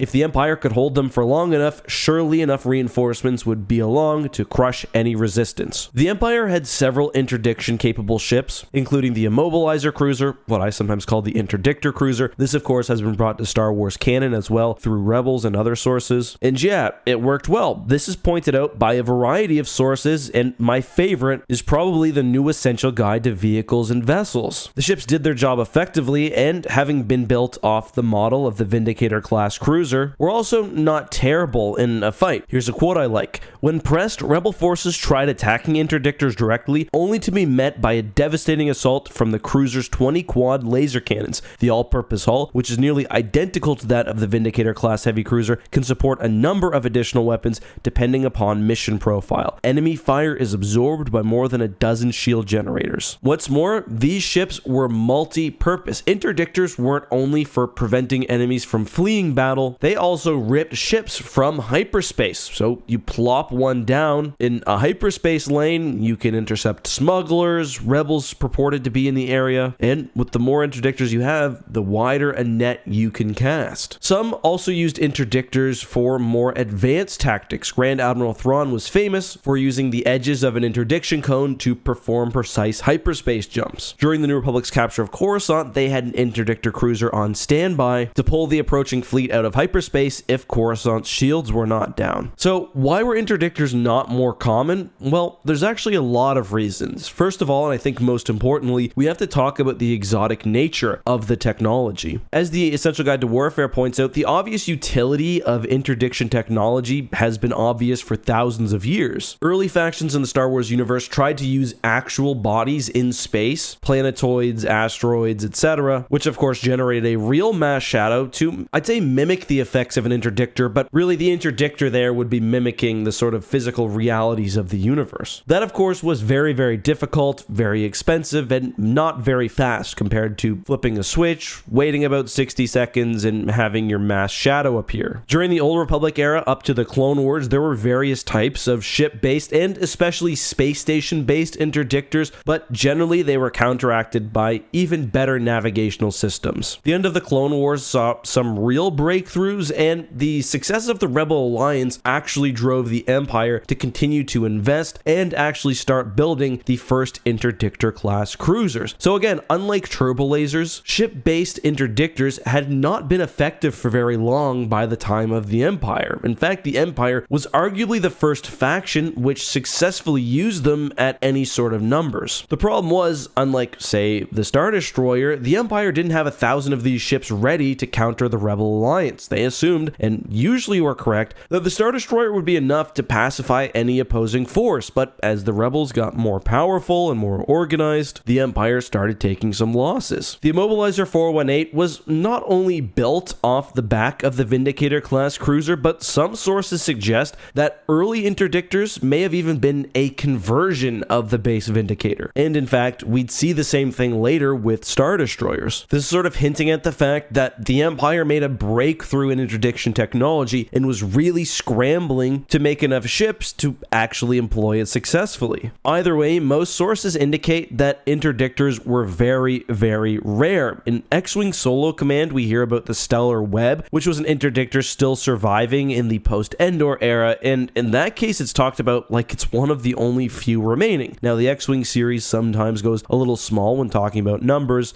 but going back to source books, pretty much all of them state that the Immobilizer specifically was both underused and underbuilt. The new Essential Guide to Vehicles and Vessels says that producing a fleet of interdictors proved a time-consuming and delicate project. By the time of the Battle of Endor, Sinar had manufactured only a handful of these starships, while the Starships of the Galaxy Guide says the success of the Immobilizer 418 once again gave the Empire an advantage over Rebel tacticians, though fortunately for the Alliance, only a relatively small number of interdictor-class heavy cruisers were converted for use during the Galactic Civil War. In general, they were slow to build, the technology was expensive, and every vessel which had interdiction capabilities had to sacrifice firepower and shielding. Firepower especially. The Imperial Navy didn't really believe in that. In fact, the Imperial Navy didn't really believe in support ships. We talked before about how often Star Destroyer captains, instead of traveling with an assigned fleet, would kind of just go out on their own, given the speed and seemingly indestructibility of the ISD. So interdictors would have been an asset not directly seen as having a lot of punching power, and it would have slowed the fleet down and required protection because it's such a valuable asset without the traditional defenses of an ordinary starship, though as we mentioned, not toothless. There are two interesting points on this topic in the new Essential Guide to Vehicles and Vessels. It points out that the interdictor was never properly used until the Thrawn campaign, and that the Grand Admiral had most of the interdictors made by the Empire under his control in the Outer Rim and presumably beyond. I'll read that quote exactly if you don't believe me. Sinar had manufactured only a handful of these starships, most of which were under the command of Grand Admiral Thrawn in the Outer Rim. Thrawn would of course use interdictors heavily, not only to trap New Republic forces, including in one case Luke Skywalker, but also as a key part of his battle strategy. The New Republic would then go on to employ the technology for themselves, especially when facing the Yuuzhan Vong, who themselves had natural interdictors, the Dovin Basils, grown in their starships. Still, supply issues notwithstanding, the Empire definitely misused or underused the interdictor. Why was there none in Death Squadron? That could have effectively preventing the Rebels' quasi-successful retreat from Hoth. That could have spelled the end for the Alliance right there. That's probably a case of arrogance, but I mean, that was the fleet hunting the Rebels, and it was missing one of the Empire's greatest weapons, which had been around for several years at that point. As a note, the Empire would make up for that by using interdictors at the Battle of Endor, securing what they thought was an easy victory. I still don't know if interdiction technology makes sense to me. So the idea is you mimic the hyperspace and gravitic effects of a large body, and it's basically the computer that stops you from jumping. But I mean, you'd think you'd be able to create some programming solution around that, or you could turn off your navigational computer and just make a blind jump. I would prefer if the idea was that the ship is basically pulled out of hyperspace by the effects of the gravity itself. That would also make other technologies like the hyperwave inertial momentum sustainer created by the Bakurans, almost forgot there, make a bit more sense, with the idea being the Bakurans were able to pierce a large interdiction field made by Center Point Station by essentially keeping their hyperspace velocity through a small bubble around their ship. Like, that doesn't really make sense if the explanation is, yeah, it's your computer shuts you down. Arguably, the Empire's biggest naval weakness was their vulnerability to starfighters. This was exacerbated by several factors, including the Tarkin Doctrine, which mandated ruling through fear, and strangely enough, the overall effectiveness of the ISD. I've talked about this in prior videos, but because the Imperial Star Destroyer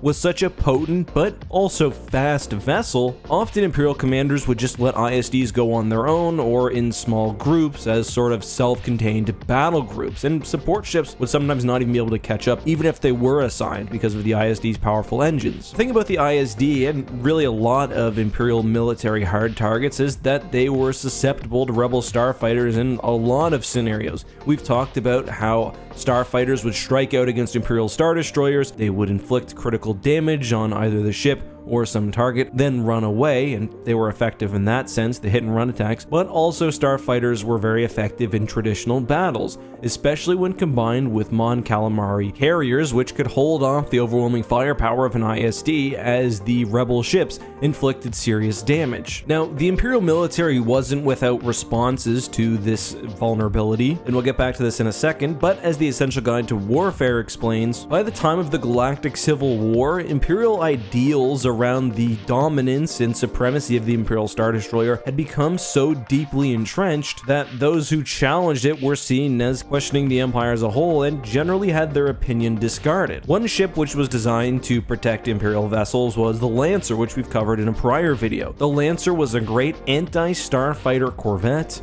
It brought fear to the heart of rebel pilots, including elite ones like Wedge and other Rogue Squadron members, but ultimately it was underused. As the norms of the Empire started to break down after the Battle of Endor, however, we did see people like Thrawn use Lancers more regularly and to great effectiveness. The ship we'll be talking about in today's video, however, is significantly different than the Lancer, but was still meant to protect against the vulnerabilities of the Imperial Star Destroyer and other common Imperial vessel, and I'm referring to the Tonfok, otherwise known as the Imperial Escort Carrier. One of the TIE Fighter's main downsides was its lack of a hyperdrive and thus its decreased range. It wasn't as flexible as, say, an X-Wing, which could jet across the galaxy, attack a target, and be somewhere else relatively quickly. TIE Fighters needed home ships to launch from, which were often fairly slow. At the Battle of Tonfalk, which was the genesis for this carrier's construction, the rebels took advantage of inflexible Imperial Starfighter doctrine and took out a much larger battle group with a single starfighter squadron. The subsequently designed Imperial Escort Carrier was 500 meters long, significantly cheaper and smaller than an Imperial Star Destroyer, but could still carry 72 starfighters.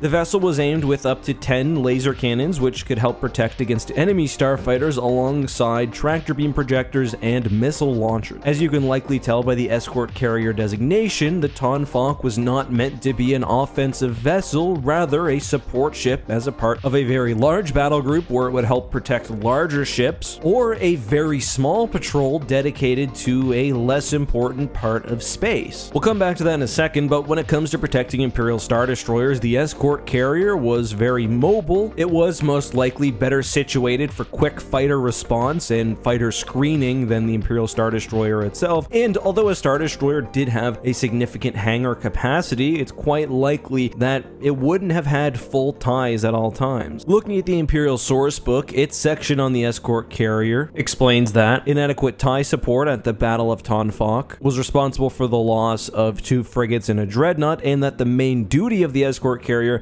is thus to augment the starfighter strength of the fleet they are attached to. The Stay on Target sourcebook gives further information explaining that the Tonfalk could also counter rebel hit and run attacks through what was a uniquely powerful Navi computer and precise hyperdrive. Tonfalks could drop unexpectedly into groups of enemy ships, release its fighters, and then, if overwhelmed, which was certainly possible given the fact that it was not really a warship, jump away. It also explains that their impressive flight control systems make it one of the smallest ships in the galaxy, which can actually hold as many fighters as it does. Another interesting role to the Tonfalk, which I alluded to earlier, outside of augmenting a large fleet or protecting against rebel hit and run attacks, is as the center of small patrol groups, and ultimately it seems like this was the fate for the ship more often than not, as the Empire just could not get away from their Imperial Star Destroyer fetish. The Tonfalk could serve alongside other smaller vessels like Imperial Nebulon Bs and gunships to provide flexible and well-rounded battle groups without quite the strength of the Imperial Star Destroyer, but without the same vulnerabilities as well. Ultimately, because of the Tarkin Doctrine and, again, the Imperial Star Destroyer fetish,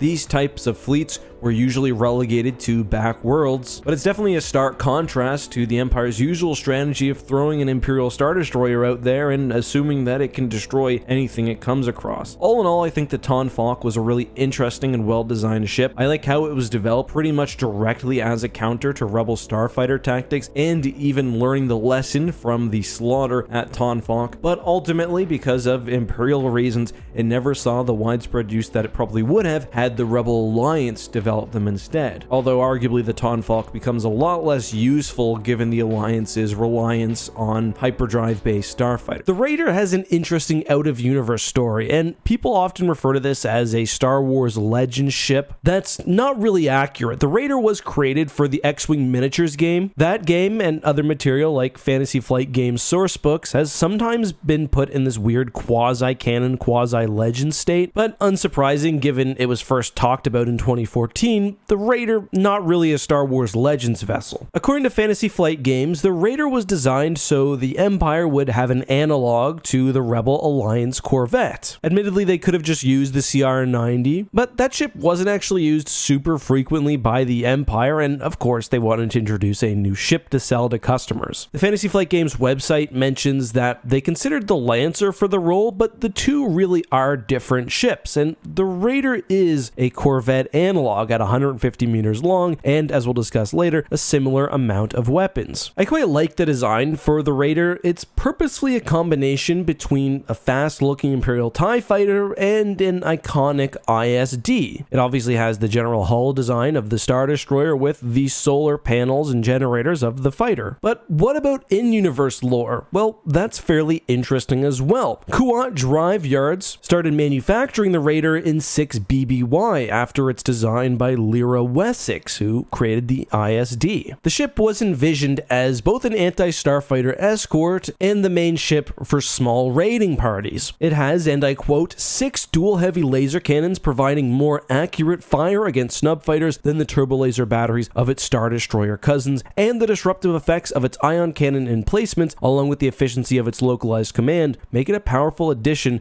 to a small strike force. Along with FFG's X-Wing miniatures, the Raider has also gotten some lore in Fantasy Flight Games' Age of Rebellion RPG series, specifically in the Friends Like These sourcebook. Friends Like These reiterates that the ship was created by Lyra Wessex 6 years before the Battle of Yavin, but adds that it didn't gain a whole lot of favor from the brass of the Imperial Navy because it was ultimately an ineffective frontline warship, which, I mean, of course it was. That's not what it was designed for. As mentioned, the Raider is an ideal escort. It's a great, well, raiding vessel, but the Empire generally liked to throw big ships at the issue until it went away. However, its effectiveness when used properly could not be ignored, especially against the Rebel Alliance, which obviously was heavy on the starfighters and smaller pirate groups. Thus, the Raider 2 was developed. One thing that's really interesting is how technologically advanced this ship was. The guide says that the Raider used 3 massive solar panel wings instead of an onboard reactor. I don't quite know about that, but certainly the ship did have more usable internal space. Additionally, the Raider had state-of-the-art tracking for its laser cannons and experimental jamming systems, which made enemy starfighters and enemy coordination generally less effective. And I want to take the second to briefly talk about the weapons. I've alluded to the fact that it does have 6 double laser cannons. These can actually be lowered into the ship's hull, but additionally the Raider did have a chin-mounted turbo laser, so it wasn't totally useless against larger targets. Still, the laser cannons are definitely what made the Raider famous. The Raider 2's focus meant that the Empire wanted it for more direct action, so whereas the Raider 1 often used a missile launcher, the Raider 2 typically swapped that for an ion cannon. Rounding out the ship was a very small hangar bay, and I think that's actually one of the weaknesses of the vessel. The Raider has a great hyperdrive. It can get into enemy territory, do damage, and escape. However, it's in this really weird position where most of its weaponry is defensively oriented, or at least anti-starfighter, so it's kind of hard for it to really lay out an enemy, especially without the ability to carry a ton of starfighters with it. This matter is made worse by the fact that the Empire didn't have too many hyperspace capable fighters, and we can see here what happens when the Empire tries to pigeonhole a ship into a role it wasn't really designed for. This is an anti-starfighter corvette. The Raider 2 probably should have been a more drastic redesign if the Empire wanted to employ it aggressively in different situations. I think something larger like a Nebulon B or an Architens could be used alongside a Raider, which would provide nice fire support. Anyway, talking about famous Raiders, the ship of course appeared very prominently in my favorite Star Wars game, Star Wars Squadrons. The ship obviously appears in campaign, but it was weirdly huge alongside the CR-90 on the competitive side. When you switch from offense to defense, the other team spawns a Raider, and taking it down is absolutely paramount because it awards you a large amount of morale. When I was testing Star Wars Squadrons, the Raider was way tuned up, and I swear, anytime you got within like 500 meters of that thing, you were instantly slagged. But yeah, in that game, it literally is just Imperial CR-90. More famously, we have the Corvus, which is Inferno Squadron's ship in Star Wars Battlefront 2, and also the tie-in novel. The Corvus obviously plays a really prominent role, but something really weird happens in the game where after Inferno's squad defects to the New Republic, it gets completely made over. It looks completely different, almost like a little Nebula Star Destroyer, and it's never explained. So when I first played through the game, I was super confused. This was definitely something they wanted to expand on, but just didn't have time. The New Republic's Corvus would have a ton extra armor, as well as a completely new engine configuration, which is, again, kind of weird. When compared to other Super Star Destroyers of its era, the Bellator was unique. It was less of a super heavy damage sponge like the Executor or Assertor, and instead a versatile, fast dreadnought. Today we'll examine both the in-universe and real-world information surrounding the ship. Let's first start with in-universe. The Bellator was a 7-kilometer long dreadnought used most prominently by the Galactic Empire. It most notably saw action as a part of the Empire's Deep Core Defense Fleet prior to and during Operation Shadow Hand. It was a divergent ship of the Mandator line. As a bit of history, the Mandator 1 was created by Kuat for sector defense and was the first standardized dreadnought class in galactic history. A second ship type,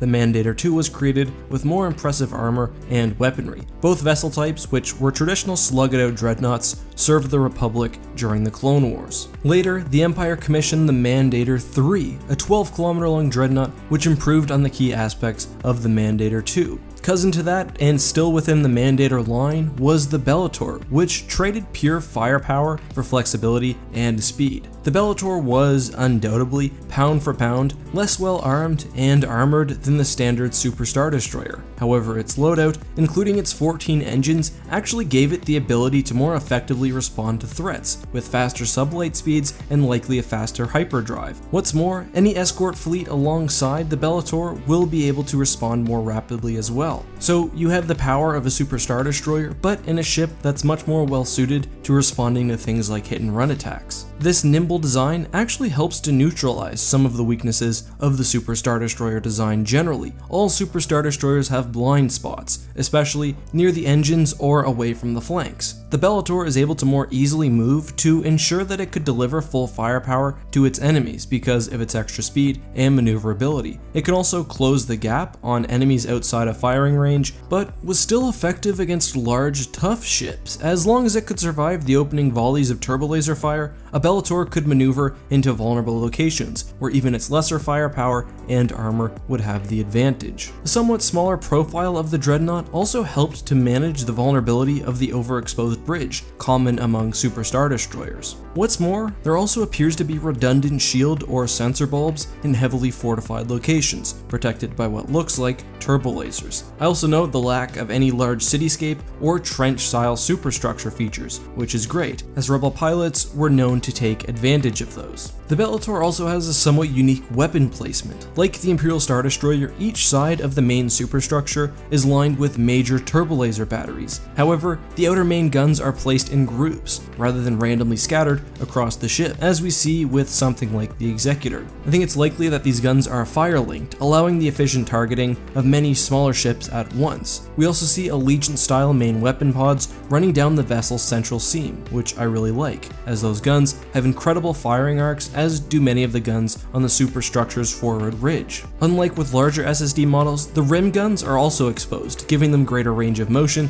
especially given their ball style. Finally, along the edge of the ship, we can see what appears to be clusters of torpedo launchers and perhaps point defense cannons, adding extra versatility. All in all, the Bellator is an interesting and I would argue very effective combination of speed, good weapon placement, and the minimization of classic Imperial design flaws. But the ship also has an interesting out-of-universe backstory. In the old Star Wars EU, two of the best sources of lore for Imperial capital ships were the Dark Empire comic series, plus its associated sourcebook, and the Essential Guide to Warfare. The Essential Guide to Warfare provided incredible backstories for dozens of different ship types, creating new classes, providing official images for the first time, and laying out the history of Imperial starships. The Dark Empire series, on the other hand, presented many images of far-off capital ships, which writers often retconned to show the Empire's use of Super Star Destroyers. For example, we have what appears to be Vengeance Dreadnoughts, tying the lore in nicely with Dark Forces 2. One of the most notable of these ship types, due to its striking design, was what would later become the Bellator. Seeing this ship,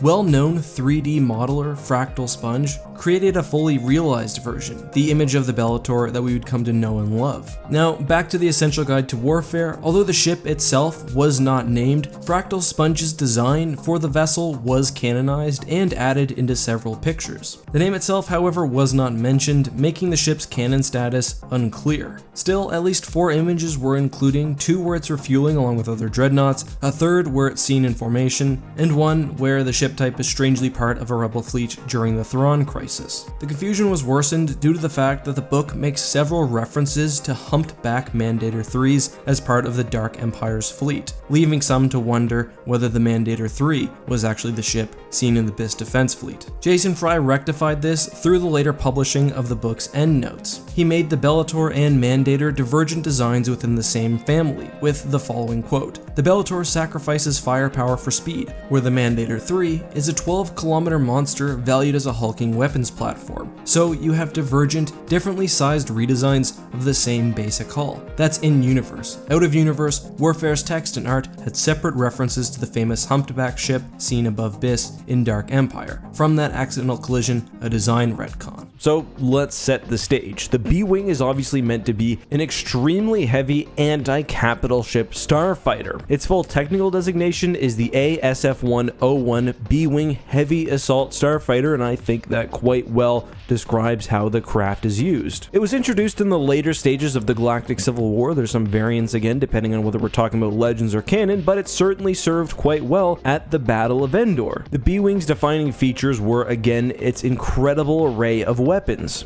Now, a B-Wing loadout could be changed depending on the mission profile or the B-Wing subtype, but it had wing-mounted laser or ion cannons. It had a heavy blaster at the bottom of its main wing, 2 smaller blasters up near the cockpit, and a torpedo launcher alongside the ability, on some models at least, to launch bombs. So yeah, this thing was no joke, and it was radically out-damaging any other starfighter in the Rebel Alliance, or New Republic for a time at least, military. The downsides were, of course, that the sheer amount of weaponry on the ship really hampered it in other aspects. The B-Wing was definitely not great as a dogfighter, although it did have the weaponry to counter other starfighters, certainly, with its wingtip ion cannons or twin blasters. But just practically, it was not very maneuverable whatsoever, and pretty much any competent pilot in an Imperial TIE fighter could take one out in a true dogfight. That being said, those were not the strengths of the B-Wing. They would often fly in formation with several ships together. They would hit Imperial capital ships while being protected by friendly starfighters like X-Wings or A-Wings. As the Essential Guide to Warfare notes, unsupported B-Wings destroyed 2 Star Destroyers at the Battle of Endor. Star Wars canon gives us similar stories as we hear the legends of Blade Squadron,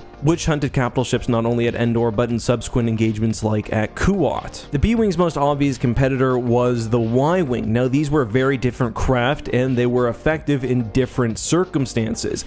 As we've talked about in the channel, one of the Y-Wing's most unique features was how it could operate as a sort of raiding bomber, especially when used alongside X-Wings. This was very effective early on for the Rebel Alliance. What I mean by that is that while the Y-Wing was slow, certainly compared to an A-Wing or an X-Wing, and not nearly as maneuverable, it did have some dogfighting capability and often was outfitted with a rear blaster cannon. So in missions where the Rebels wanted to go in, hit a target, say a base or a Star Destroyer under repair, then leave, sometimes fighting off Imperials, they could do so knowing that the Y-Wing would not be a total liability. Again, these were hit and run tactics, so destroying or disabling the enemy, then living on to fight for another day is very important. The B-Wing can do the first part, but I would argue that because it relies so heavily on an escort and has zero dogfighting capabilities, it definitely loses some practicality in certain mission types. So, well, despite for the fact that it hadn't been created before a certain point, that was definitely one factor that limited the B-Wing's use during the Galactic Civil War. The other was cost. The B-Wing had a lot of moving parts, it had a lot of ordnance, it was made with top-of-the-line technology, and it was a new starfighter, so it was difficult to produce and hard to maintain.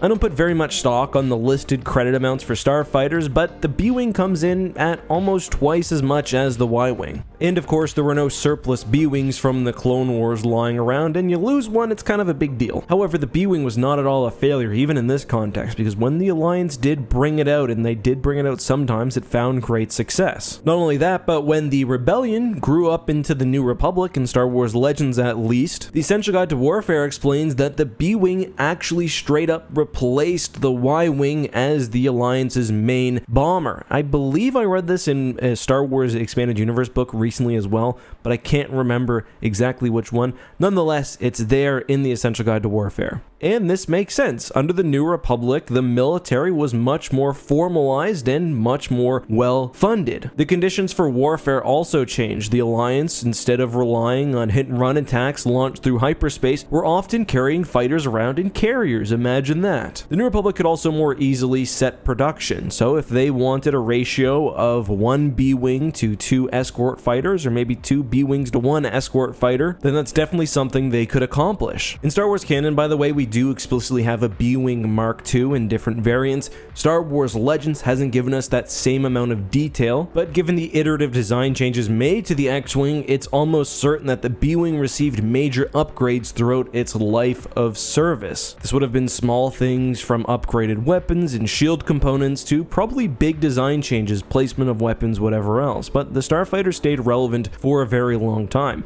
Not, however, without competition. The Y-Wing did stay within service, although it seems very lightly at a certain point, but the New Republic also introduced a controversial ship among fans, the K-Wing. I say controversial because the ship looks goofy as fuck. This was basically a starfighter with as many guns and weapons added on as possible, but within the continuity, the only place you really see it is in the Black Fleet Crisis, so my sort of headcanon is that K-Wings were created and used within the 5th Fleet, which had its own sort of state-of-the-art warships and fighters, but generally, although they sometimes replaced B-Wings, for whatever reason, the B-Wing remained more popular. By the way, a quick note, originally the B-Wing was going to be more prominent in Return of the Jedi, but I don't think the visual effects for the ship ended up looking very good. There were even B-Wing pilots which were transposed into other ships. Today we'll be talking about one of the most famous named capital ships in all of Star Wars, Home 1, flagship of Admiral Akbar, arguably the most powerful ship in the entire Rebellion and in the early years of the New Republic, and a constant presence at the galaxy's major battles, including the Battle of Endor, the Battle of Belbringi, and countless others. Home 1 truly is more than just a ship.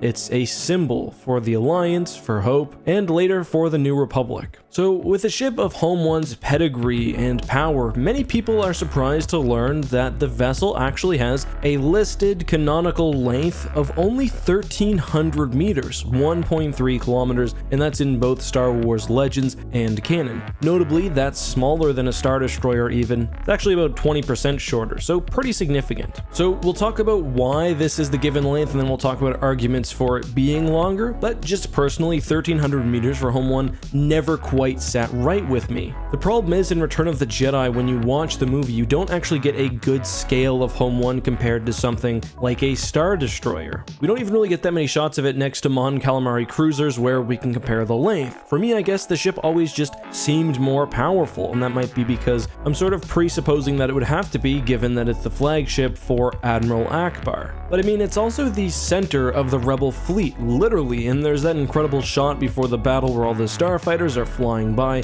and it really does seem like a pretty large vessel. The lore sort of backs this up as well. Even the Return of the Jedi novelization says this: they were led by the largest of the Rebel star cruisers, the Headquarters frigate, which is actually what Home 1 used to be called. Interestingly, that line actually comes directly from the script, which also says that the Headquarters frigate was the largest ship in the Rebel fleet. So in my mind, that's a very clear distinction between Home 1 and the other Mon Calamari cruisers, one that I think is brought out on screen. Later sources, like the Saga edition for the Starships of the Galaxy Guide, specifically say that the Home 1 was basically a completely different subclass of MC-80s, and that there were other ships in that class, like the Independence, and that they were generally tougher and more powerful than other MC-80s. And that is notwithstanding the fact that each Mon Calamari cruiser is different. The MC-80 is just so different from the standard type that it gets its own subclassification. However, despite that, as I mentioned earlier, both the Legends and canon have put the Home 1 specifically at 1,300 meters and given the Home 1 type a range of 1,200 to 1,400 meters, so even at its largest, a Home 1 type ship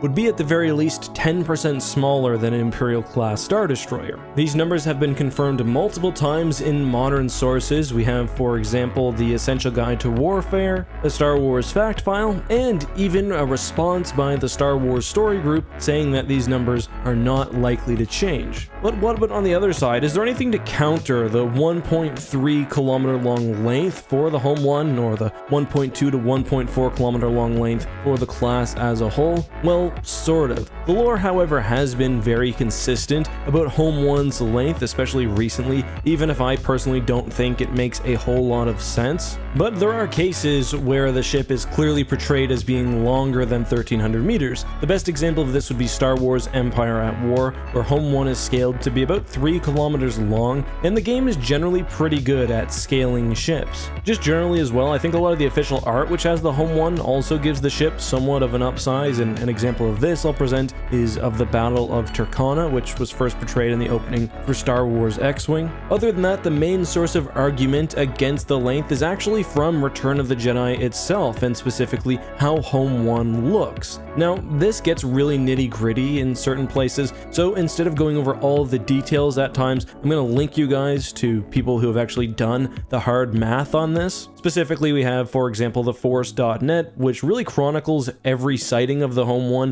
and breaks it down really explicitly. Before we look at that, though, there are a few scenes that I notice where the Home 1 looks larger. One would be the very first introduction of the Rebel fleet. We can see a Liberty above Home 1. The perspective is difficult, but the Headquarters frigate certainly does look much larger, and I think you can say the same when the fleet is scattering. Also, during the Battle of Endor, there are lots of scenes where you have a flyby of another Mon Calamari cruiser variant, especially the Liberty. If you compare that with the Falcon's flyby of Home 1 before the Battle of Endor, it does seem again like Home 1 is larger. It is, however, a little bit difficult from my perspective to really compare the ship with Nebula Bs and CR90s. just because the perspective on so many shots is a little bit wonky. On that note, let's take a look at the Force.net, where these discussions have been had for decades now. So these pages are a great repository of resources, and I'll link them down below. That being said, keep in mind that of course these are Curtis Saxton pages. He is known for, I would say, exaggerating the figures of Star Wars ships sometimes, or at least making interpretations which are favorable to the power and size of Star Wars ships, so just keep that in mind as we go through this page. So there are various ways that people have used shots in Return of the Jedi to try to guess the proper size of Home 1. I think the best method of doing this is the scene where the shuttle Tidarium leaves the ship's hangar, because we do have a general idea of how large the hangar is in proportion with the rest of the ship based on the actual model, and we can use various things to guesstimate the size of the hangar itself. I think some of the more complex ones are a little questionable. You can try to use, for example, the CR-90 that flies past, or the parked A-wing. I think though using the shuttle Tidarium is probably your best bet, but again, you can check out those calculations on the Force.net, which at the very least show that the ship is larger than 1.3 kilometers, and using some of the different methods, perhaps up to almost 4. So you guys can dive deep into that rabbit hole if you want to, but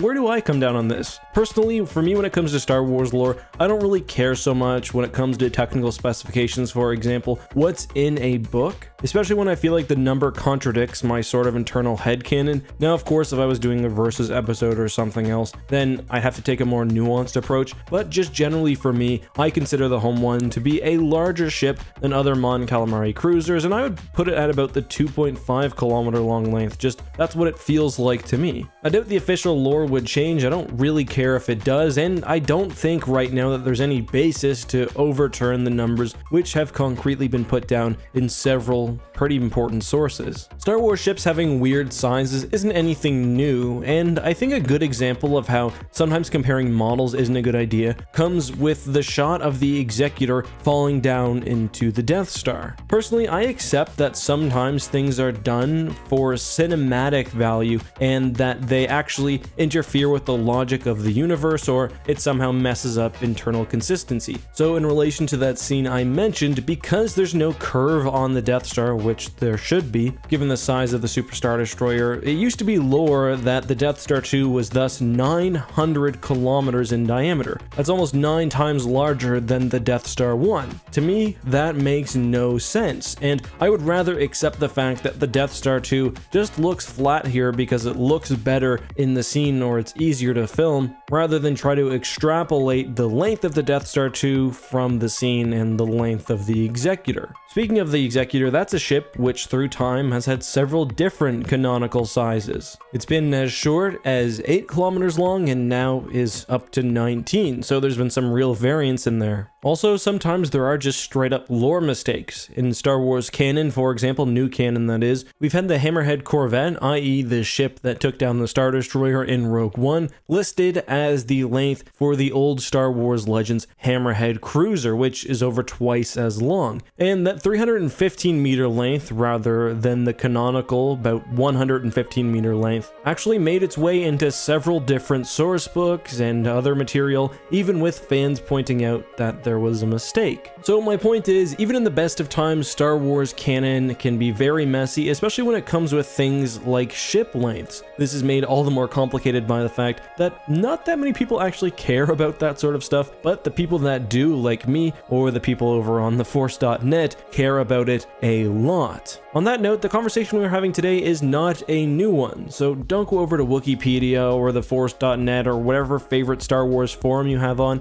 and act like you're bringing some new information, because I guarantee they've talked about all of this before. There's one ship that I think has really captured fan imagination, and that is the Starhawk class battleship. It was a Starhawk at the Battle of Jakku, which grabbed the Ravager with its tractor beam and pulled it to its death on the planet's surface. But what do we know about the Starhawk besides for the basics? Well, that's what we'll go through in today's video. First of all, appearance-wise, some of you are probably wondering, well, where can I read more about the Starhawk? Starhawk. Unfortunately, we don't get a whole lot, at least in the main material. The Starhawk first appeared in the Aftermath trilogy, which first depicted the Battle of Jakku. There we got a general description of the ship, the idea that it was made of repurposed Star Destroyers, the idea that it's completely state-of-the-art and although made of old ships has a very new appearance on the inside, and of course that it's very formidable. We also see and defend a Starhawk prototype in Star Wars Squadrons. We get another look at the gravity beam or the tractor beam in that game as we see it almost rip apart an enemy ISD. Other than that, Leia thinks about Starhawks helping the Resistance at the Battle of Crate, and we too see a couple of Starhawks information in a manga adaptation of the Legends of Luke Skywalker, where the pair of them are basically plowing through an Imperial fleet, although that may not be fully canon. Let's talk, however, about hard numbers and real details, which we do get from a new canon sourcebook called Starships and Speeders. This was designed for the Fantasy Flight role-playing game system, but as in the past, provides really good information about the ship generally, just don't necessarily take all the specific weapon details as gospel. FFG also created the design of the Starhawk in collaboration with Lucasfilm and created models of it for their Armada tabletop game. Armada actually has a nice description of the Starhawk generally. It describes it as the first capital ship commissioned by the nascent New Republic Defense Fleet after the Battle of Endor. They were assembled at the Nadiri dockyards from the salvage of captured Star Destroyers. The Concorde served as the flagship of Commodore Krista Agate during the capture of the Kuat drive yards, while the Amity and Unity, two other Starhawks, joined her in time for the Battle of Jakku. The Starhawk is the largest ship in the Rebel fleet and can stand against any opposing force, even the fearsome Super Star Destroyer, although I don't quite know about that. I think that's more about the tabletop game than actual lore. But anyway, I brought that up early because I do think it's important to talk about one aspect of the Starhawk. Sometimes you'll hear people talk about a Starhawk 1 or a Starhawk 2. That's really just a creation of Armada. You see the same thing for the Executor and other ships. The idea is that the different Starhawks play a little bit differently. It just gives an extra layer of strategy. Technically, I guess both classes would exist within the lore alongside the prototype, but practically it's not really a distinction that you see really used.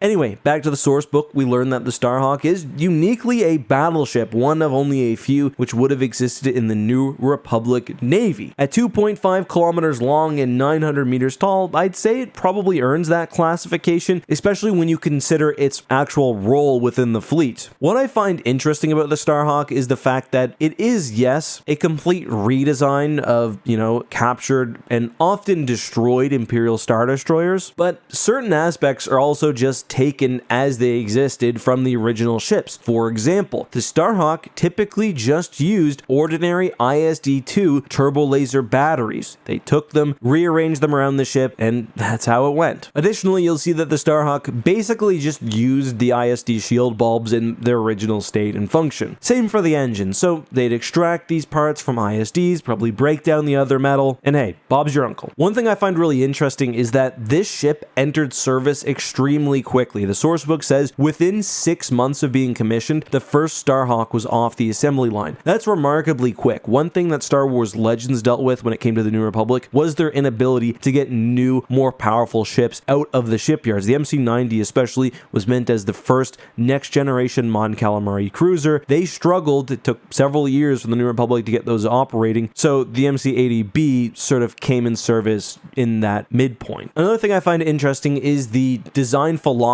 of the Starhawk. Whereas the ISD was meant as an intimidating ship above all else, and sometimes that even resulted in loss of true functionality, the Starhawk is the opposite. The sourcebook describes the forward bow as meant to not only take fire and even potentially ram ships, but also to conceal the Starhawk's true size. I will admit, one aspect of this blade that I don't like is the hangar placement. The hangar's located at the front of the ship and surrounded by those 6 tractor beam projectors. That doesn't make sense to me because that means launching fighters are most likely going to face any oncoming fire from whatever the Starhawk is trying to stand down. I'm guessing this was a design necessity because of that big forward prow how and where the ship's systems were, but having the fighters launched from the exact opposite place, probably right behind the ship's blade, I think would have been just significantly better. The listed hangar specs, and I don't know if this is meant to be the standard configuration, saw the Starhawk taking with it 6 squadrons of fighters. That's 3 X-Wing squadrons, 2 A-Wing squadrons, and 1 B-Wing squadron. I actually love that fighter configuration, but again, the Starhawk's main weapon really is that gravity beam, and I doubt the fighters can launch when that thing is active, so I don't really know about that. In terms of other specs, I also talked about the size, but we also have weaponry. So it has 10 octuple barbette turbo laser batteries. Those are the big guns on either side of the Imperial 2 Star Destroyer's superstructure. It has 5 port, 5 starboard. Notably, the ISD-2 only has 8 of those gun batteries, so you'd actually need 1 ISD plus the quarter of another ISD's weapons just for 1 Starhawk. Additionally, it has 24 heavy turbo laser batteries and 24 ion cannon turrets. It has an additional 4 forward-mounted battleship ion cannon batteries, so this thing is great at disabling enemy ships. Then it has 32 hull-mounted concussion missile launchers and, quite interestingly, 36 point defense heavy laser cannon turrets. I've talked before about how the ISD-2 decided to forego point defense turrets in favor of more capital ship killing guns, usually relying on TIE fighters to help protect itself from starfighters. Well, that often didn't go well, and it seems like the Starhawk learned the lesson the Imperials didn't and gives its very valuable ship point defense guns, which is a good call. So while the main super weapon gets a lot of attention and really is devastating, the rest of this thing's guns are absolutely no slouch. And I know what you might be thinking, especially if you haven't watched some of my other videos detailing some of the smaller things in the Mandalorian. Why would we want to look at Moff Gideon's flagship? Isn't it just a normal Architens class cruiser or an Imperial command cruiser like in Star Wars Rebels or the Clone Wars? Well, no, it's not in fact. We knew from the very first shot of Gideon's cruiser that it was clearly not a normal Architens because the rear shot of the engines is different. Instead of having 3 large engines, Gideon's cruiser also has 4 smaller auxiliary engines. Why is that? Well, Gideon's cruiser seems to be significantly larger than a standard Architens, which, according to official sources, comes in at about 350 meters. One indicator of its true size comes in the very first episode that it's featured in as well, where we get a look at the bridge, and it's clearly much larger than a standard Architens bridge, which is really just a series of stations in front of the viewport. As we see in more detail at the end of the season,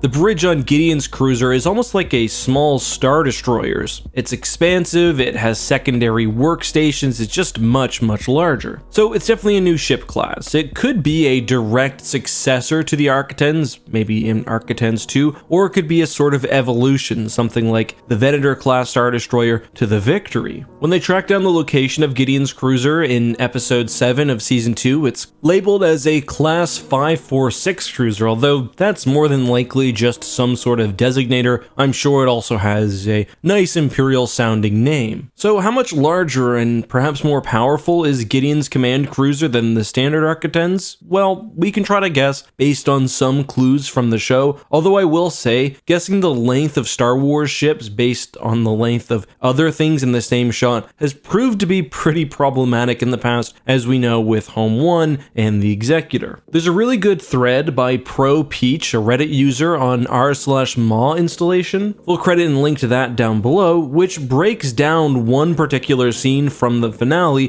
which shows the length discrepancy in an interesting light. If we take the Architens' length of 325 meters, its canonical length, we can see that a Lambda shuttle clearly does not fit between the 2 front prongs. To get it to fit would require a doubling of the ship's size, although there are some issues with that because it assumes that the proportions remain exactly the same. So yeah, that does indicate that the ship is a lot larger, but there's also the fact that the standard Architens doesn't even have a hangar on the front of the vessel. Moff Gideon's cruiser can launch ties from a hangar between the 2 front spars, whereas the traditional Architens can only hold fighters in a sort of rack. They're exposed to the outside, then they're launched from the 2 prongs. As a brief aside, I've got to say the sort of launch tube on the front of the ship has to be one of my favorite features, but Gideon's cruiser also has 2 2 more hangars, one on both the port and starboard side of the ships, which are connected to the same central bay, which is where the Dark Troopers are seen launching from in Season 2, Episode 6, as they steal Grogu, and also where they return in the finale after being flushed out to space. I can't tell if that's where Luke docks his X-Wing. To be honest, the hangars from the outside look a little larger than the perspective we get on the screen, but it's most likely the same location. That brings us to probably the most dramatic difference, aside from size, between the two ships, and that's the fact that Gideon's Architens is clearly meant to be a mobile base for the Dark Trooper project. Now, this reminds me a lot of the Arc Hammer from Star Wars Legends. The Arc Hammer was a seemingly custom scientific research and production vessel which launched Dark Troopers in Legends. It was essentially not only a transport ship, but the entirety of the Dark Trooper project. Now, I don't think we'll get the same thing in The Mandalorian. I doubt Gideon's cruiser is the home of the Dark Troopers, but it's certainly meant largely as a deployment vessel. That makes the fact that it's now in the hands of the Mandalorians a little extra spicy, and I'm kind of wondering where that will go in future seasons. So aside from at least 3 hangars, the increased size, the expanded bridge, the extra engines, and the class name, what else is different in the 546 cruiser? Well, we don't really know right now. The turbo lasers do look larger and, in my opinion, more powerful, which is probably appropriate given its larger size, but regarding weapon placement and other smaller details, we don't know the exact specifics as of now, and hopefully we get some more information as the visual dictionary is released. In short, after the Battle of Endor, the Empire has suffered defeat after defeat. They had and lost Thrawn. They had and lost a reborn Emperor. They had and lost Super Star Destroyers in the Deep Core, and now the Imperial Remnant is a mere shadow of its former power. Not only has the Empire lost territory, but it's lost resources and personnel. This has required a rethinking of Imperial strategy away from the Tarkin Doctrine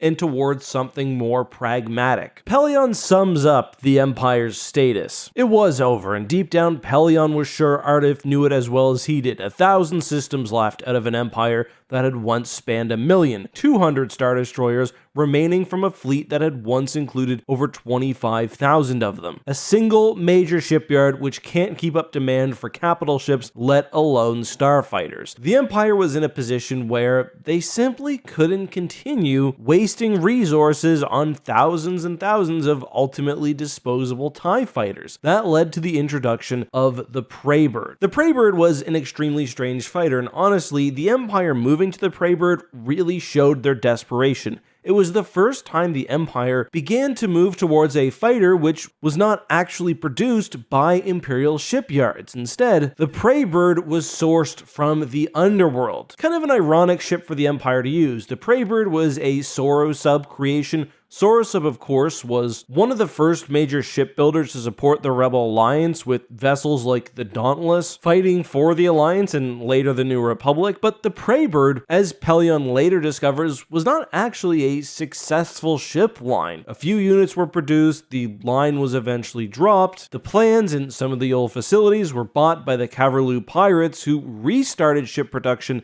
in order to sell these seemingly second-rate vessels to the Empire. Now, whenever someone talks about the Prey Bird, they're not really portrayed as bad fighters, not poor really, they're adequate, they're certainly larger and slower than TIE fighters, fit in a different role within the Imperial military, but they're okay. I'll talk more about ship specifications in just a second, but the biggest problem with the Prey Bird, honestly, was the way the Empire was securing them. Not only were their acquisitions limited to one group of pirates who were slowly churning out new starfighters, but it was also a very inefficient system, with Imperial officials apparently siphoning off a decent amount of money for each transaction, which could have obviously went towards more starfighters. So honestly, the biggest issue with the Empire's replacement of the Prey Bird was not the Prey Bird itself, but rather the way the Empire was securing the fighter, plus the fact that the TIE fighter itself was just such a famous Imperial symbol, and it was actually pretty successful in its designated role. i.e. anti-starfighter duties. The Prey Bird was more of a generalist fighter where the TIE line was made up of several different units, of course, from the TIE Interceptor to heavy TIE bombers, and even in their weakened state, the Empire still would have reaped the psychological benefit of TIE fighters appearing in battle. Anyway, the Empire stopped using the Prey Bird not only for issues with production and acquisition, as I've previously laid out, but also the fact that the Empire stopped needing so many starfighters. The Thrawn duology essentially ends with the New Republic and the Empire signing a peace accord, and there really was a relatively stable relationship between the two factions until the Yuuzhan Vong War. By that time, presumably the Empire had been able to convince some independent systems to rejoin Imperial ranks, to upgrade shipyards and production capabilities, and just slowly rebuild their losses. The scandal would not have lasted if the Empire didn't need the fighters, so once that need was removed, they fell back into obscurity. So, how does the Prey Bird compare to the TIE?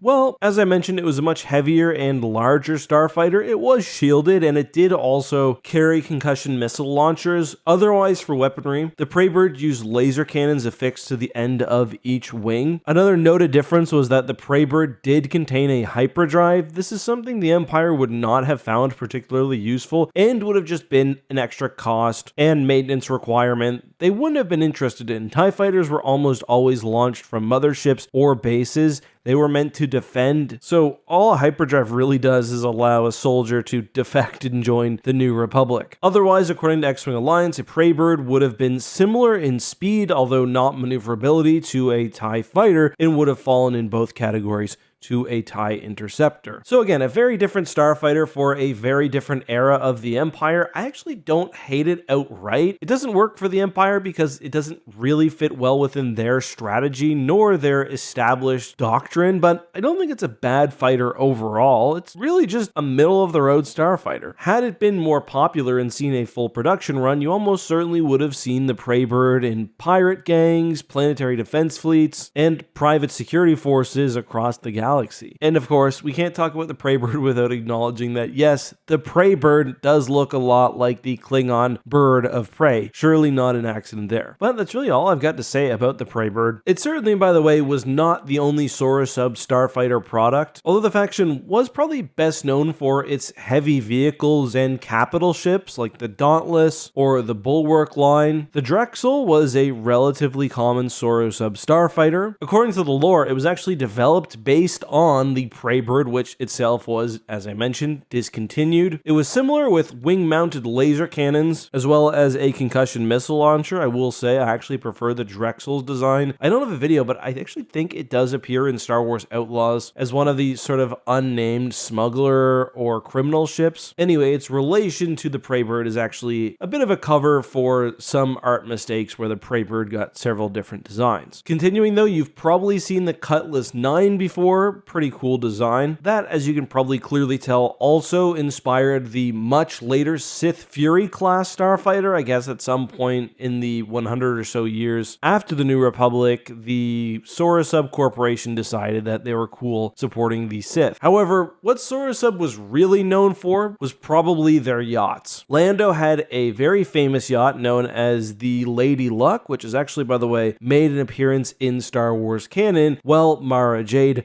had the Jade's Fire. The Sora Sub has also just appeared multiple times, even in canon media. Once you know the design, I guarantee you'll see it. Kinda surprised it didn't make its way into the final fleet in Episode 9. Season 3 of The Mandalorian has introduced a ship which I really love, the Cumulus class Corsair. This was of course the warship used by Pirate King Gorian Shard, which we saw taken down at the end of the most recent Mando episode. But there's actually a lot to dissect when it comes to this ship, and that's what we'll be doing in today's video. But let's start with the basics. The name, Cumulus class Corsair. In the real world, Cumulus, it's a type of cloud, and that could indicate that the Corsair Corsair is actually optimized to work in atmosphere. So that's Cumulus, but Corsair. This actually gives us even more things to talk about. A Corsair in the real world and presumably in Star Wars is basically a piracy vessel. That's really interesting because it means either there's some ship maker building ships specifically for pirates, or perhaps this specific modification is so common that it's been given a specific designation. I'm thinking, for example, like the New Republic Assault Frigate, which was of course a modified dreadnought. In this episode, we did have hints of a greater pirate nation, so it is possible that these guys are pumping out their own ships. I've got to say, I was pretty much assuming that this was a repurposed ship. At first, I thought Imperial because of the look of the exterior bridge. However, we got a better look at the inside of the bridge this episode, and I don't know, something about it to me just screamed CIS. I think it's these monitors especially, but that was just a feeling. I will say the sort of internal ship launching system would have also worked very, very well with droid starfighters, which in Revenge of the Sith we see often just clamber across the surface of their ships. That, however, is just pure speculation, and I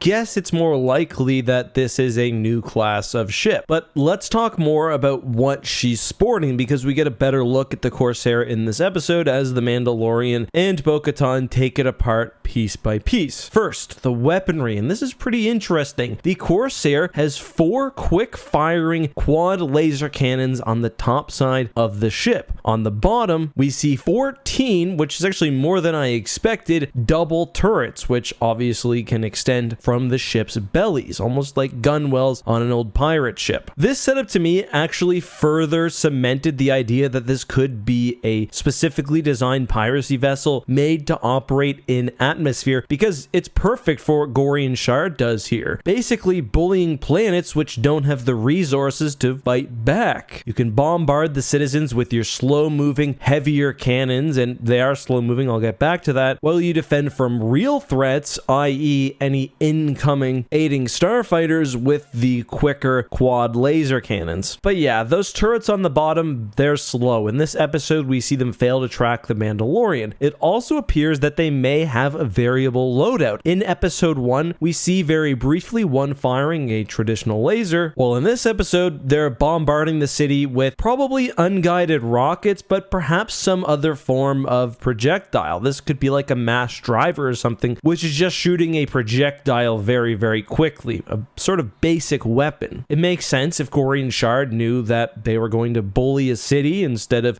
fly around and engage opponents in space, that he'd have them switch to this more destructive weapon. Overall, though, I think the way the turrets roll out is very interesting and very clever, especially for a pirate ship, which is probably trying to hide the full extent of its firepower when under scrutiny. When it comes to size, I would guess the ship is probably about 150 meters long. It does, however, manage to carry 12, albeit small, starfighters. We don't know the exact model of these. So far in show, they've only been referred to as snub fighters or pirate snub fighters. That's when listening to the descriptive audio. My guess, as I mentioned, is that it's some form of Star Chaser that was a legend ship, and their performance generally would match that. They have almost nothing in the way of shields. They're pretty fast and flitty, but certainly no match for a true highly powered starfighter like the N1. I also get the feeling that the Corsair is not the most advanced ship in its own right. It does have shields, we hear from the bridge crew, but they're constantly being overwhelmed by even the Mandalorian's laser fire. On a really big warship like a Star Destroyer, you'd probably have dedicated shield projectors, and most likely you're not going to seriously damage components until you're popping through the shields itself. In this case, the shields are still standing, but most likely they're being overwhelmed because of, only a few shield projectors, not enough power. Thus, the Mandalorian is getting through and even disabling weapons. It makes sense. This thing is a Corsair. It's going to be picking its targets and feasting on the vulnerable. It's not expecting to come across highly organized resistance or even just 2 very powerful starfighters. Then obviously it's taken down because of the loss of presumably its engines and its repulsor lift generators. We actually see that Bo-Katan is firing missiles or rockets at the ship alongside lasers, which I thought it was a nice touch. And of course, while it crashes, it does have that SSD sound from Return of the Jedi. I didn't really find much else about the Corsair. I looked online, there was some stuff Ryan Church posted, mostly about the paint scheme. He said that the original design was made first, the paint was added after, and he also made a post about the paint schemes on CIS ships in the Revenge of the Sith, maybe indicating that the Corsair could be of that vintage, but I'm not sure. So the lore behind the Nebula Star Destroyer is a bit messy because the class has had several names and it's been at times unclear what exactly this ship type is. For example, in Kraken's Threat Dossier, which was a somewhat early RPG sourcebook, we don't have the Nebula class Star Destroyer, rather it's the Defender class, and it's described as a fully capable cruiser with more shielding and armor than any known ship in the galaxy. Despite only being 65% the size of a Star Destroyer, it was capable of taking on any single enemy Star Destroyer, 2 heavy cruisers, or basically a fleet of smaller ships. The Essential Guide to Warfare would actually clarify that the Defender class Star Destroyer is the same thing as the Nebula, and just for clarity's sake, because most people know the name Nebula, that's what I'm going to use for this video. That book also states, again, that smart design allowed the 1,040 meter ship, a pocket Star Destroyer, to output an extreme amount of firepower. Probably the one source that paints the Nebula as the most powerful would be the Starships of the Galaxy Guide, and I'm just going to read excerpts from this to really prove my point. The Nebula class can take on anything short of a Super Star Destroyer and is designed to act as a respectable threat even to those adversaries. Coupled with the support ships that almost always accompany it and the ship's own complement of craft, a Nebula can face down any threat short of a massed armada. The mere presence of a Nebula Star Destroyer can turn the tide of battle thanks to its impressive fire support. Obviously, I think that description of the Nebula doesn't make sense. There's no way that a ship that's just over a kilometer long, smaller and significantly less massive than an Imperial Star Destroyer, would be capable of facing down a Super Star Destroyer or could act as a fleet onto its own. Nonetheless, the Nebula does have this sort of famous reputation propagated by people like me and, again, these somewhat problematic reference books. How powerful would the Nebula actually be? I think that's a really interesting question. First of all, has there been some advancement in technology which would suggest that a Nebula, despite its smaller size, could radically outpower something like an Imperial Star Destroyer? No, I don't think so. Reading through the Bantam era of Star Wars, the Nebula, by the way, was first introduced in the Black Fleet Crisis, we don't really see the New Republic making any dramatic jumps in terms of the technology actually in their ship. Certainly, they do make some improvements, and they even make some new devices like the Hyperwave Inertial Momentum Sustainer, and they create great designs in, for example, the MC-90, and of course, the new class line of ships. But I don't think there's anything to suggest that a ship this small could hold off a Super Star Destroyer. I do think it's believable that through efficient design, better weapon placements, and less of a worry about, say, Tarkin Doctrine ideas, that something like a Nebula Star Destroyer could take on, say, an ISD, but going beyond that starts to really push my believability of things. So in other words, move away from the description in the Saga Edition Starship of the Galaxy Guide and look more towards other sources. Even that, however, may be a bit much given the fact that we know the New Republic liked to rely on their starfighters, and the new class project had the Defender Starfighter. They used E-Wings, K-Wings, X-Wings, B-Wings, and more. That, to me, a carrier ship which can still fight it out with enemy Star Destroyers is a more interesting, I think, description of the ship. Ultimately, it is a somewhat moot point because we don't really see the Nebula fight it out too frequently, and that's definitely the case with other ships in Star Wars. For example, the World Devastator is described in both the Dark Empire comics and the source book as being totally indestructible. Its shield and its armor is so powerful that it just cannot be destroyed by conventional means. Then you have the gameplay of Rogue Squadron for the N64. Is it realistic that Palpatine hiding away on Biss could create something that's indestructible? I don't know. Another ship which gets this super special treatment, but which actually is brought out by the source material, is the Sun Crusher, and that's a ship that's described as having all of these incredible features. It can tank pretty much anything thrown at it. It can destroy an entire solar system, but we see it actually do those things. It survives a shot from a partially constructed Death Star. It does destroy the Karita system. That's a situation where it's not so much The writing in reference books sort of mischaracterizes the ship, rather the ship itself is just not interesting. It's too overpowered. Mon Calamari's Star Defender, Jaina said, pointing toward the upper left quadrant of the screen. With a flick of her other hand, she angled the viewer to bring the beautiful ship into complete view, and it was spectacular. Like all the Mon Calamari ships, this one was unique in artwork, sleek and flowing,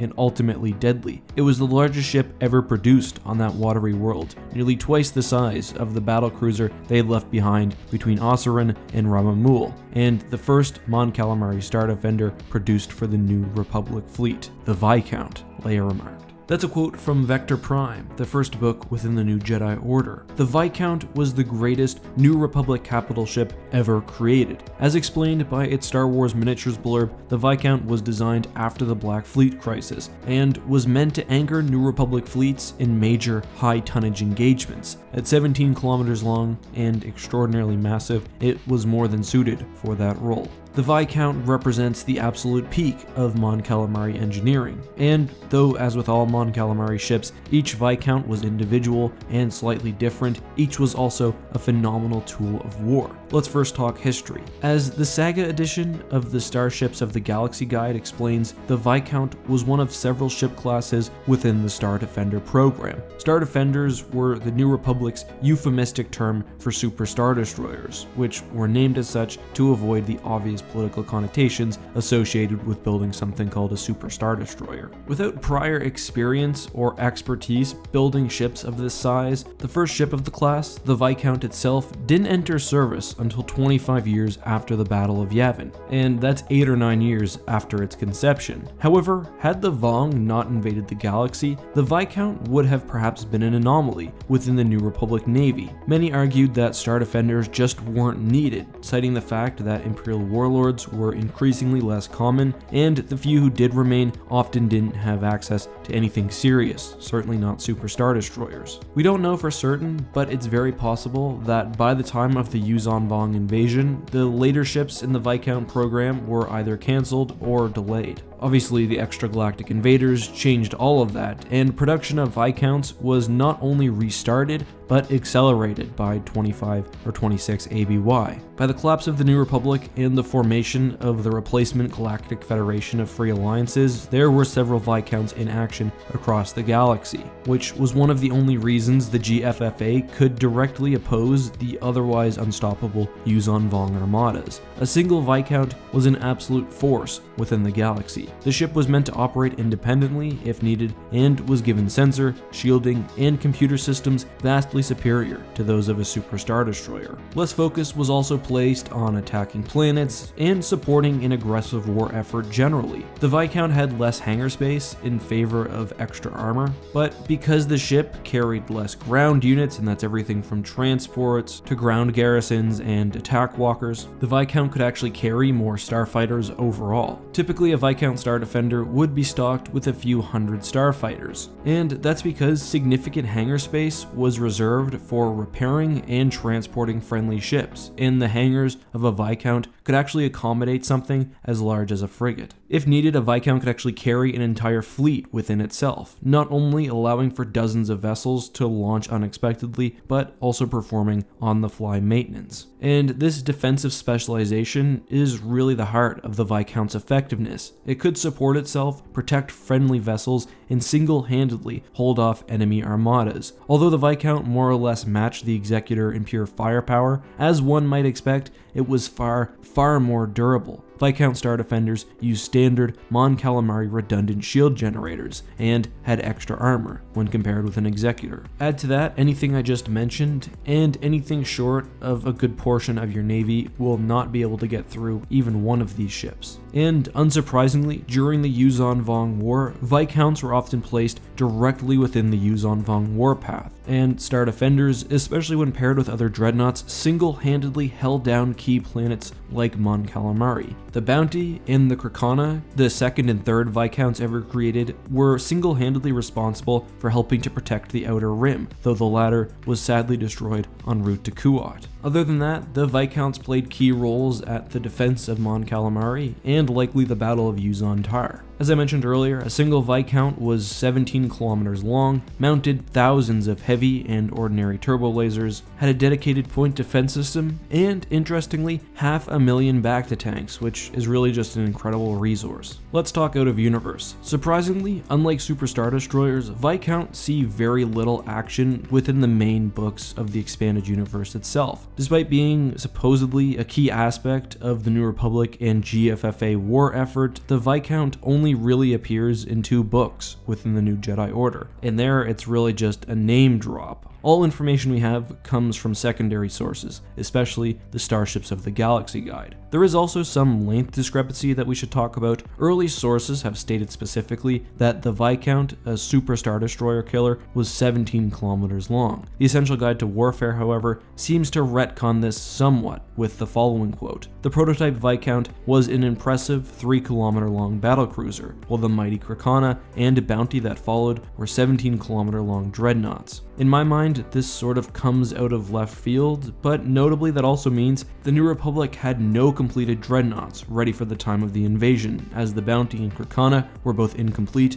and were the 2nd and 3rd Viscounts produced. Hero's Trial also mentions a Corellian Viscount, and I'm not sure whether that's a simple mistake, which is pretty likely, or whether Corellian shipyards were also building Viscounts for the New Republic. Anyway, that's all for the Star Defender. Big shout out to EC Henry for making the excellent model that I've used today.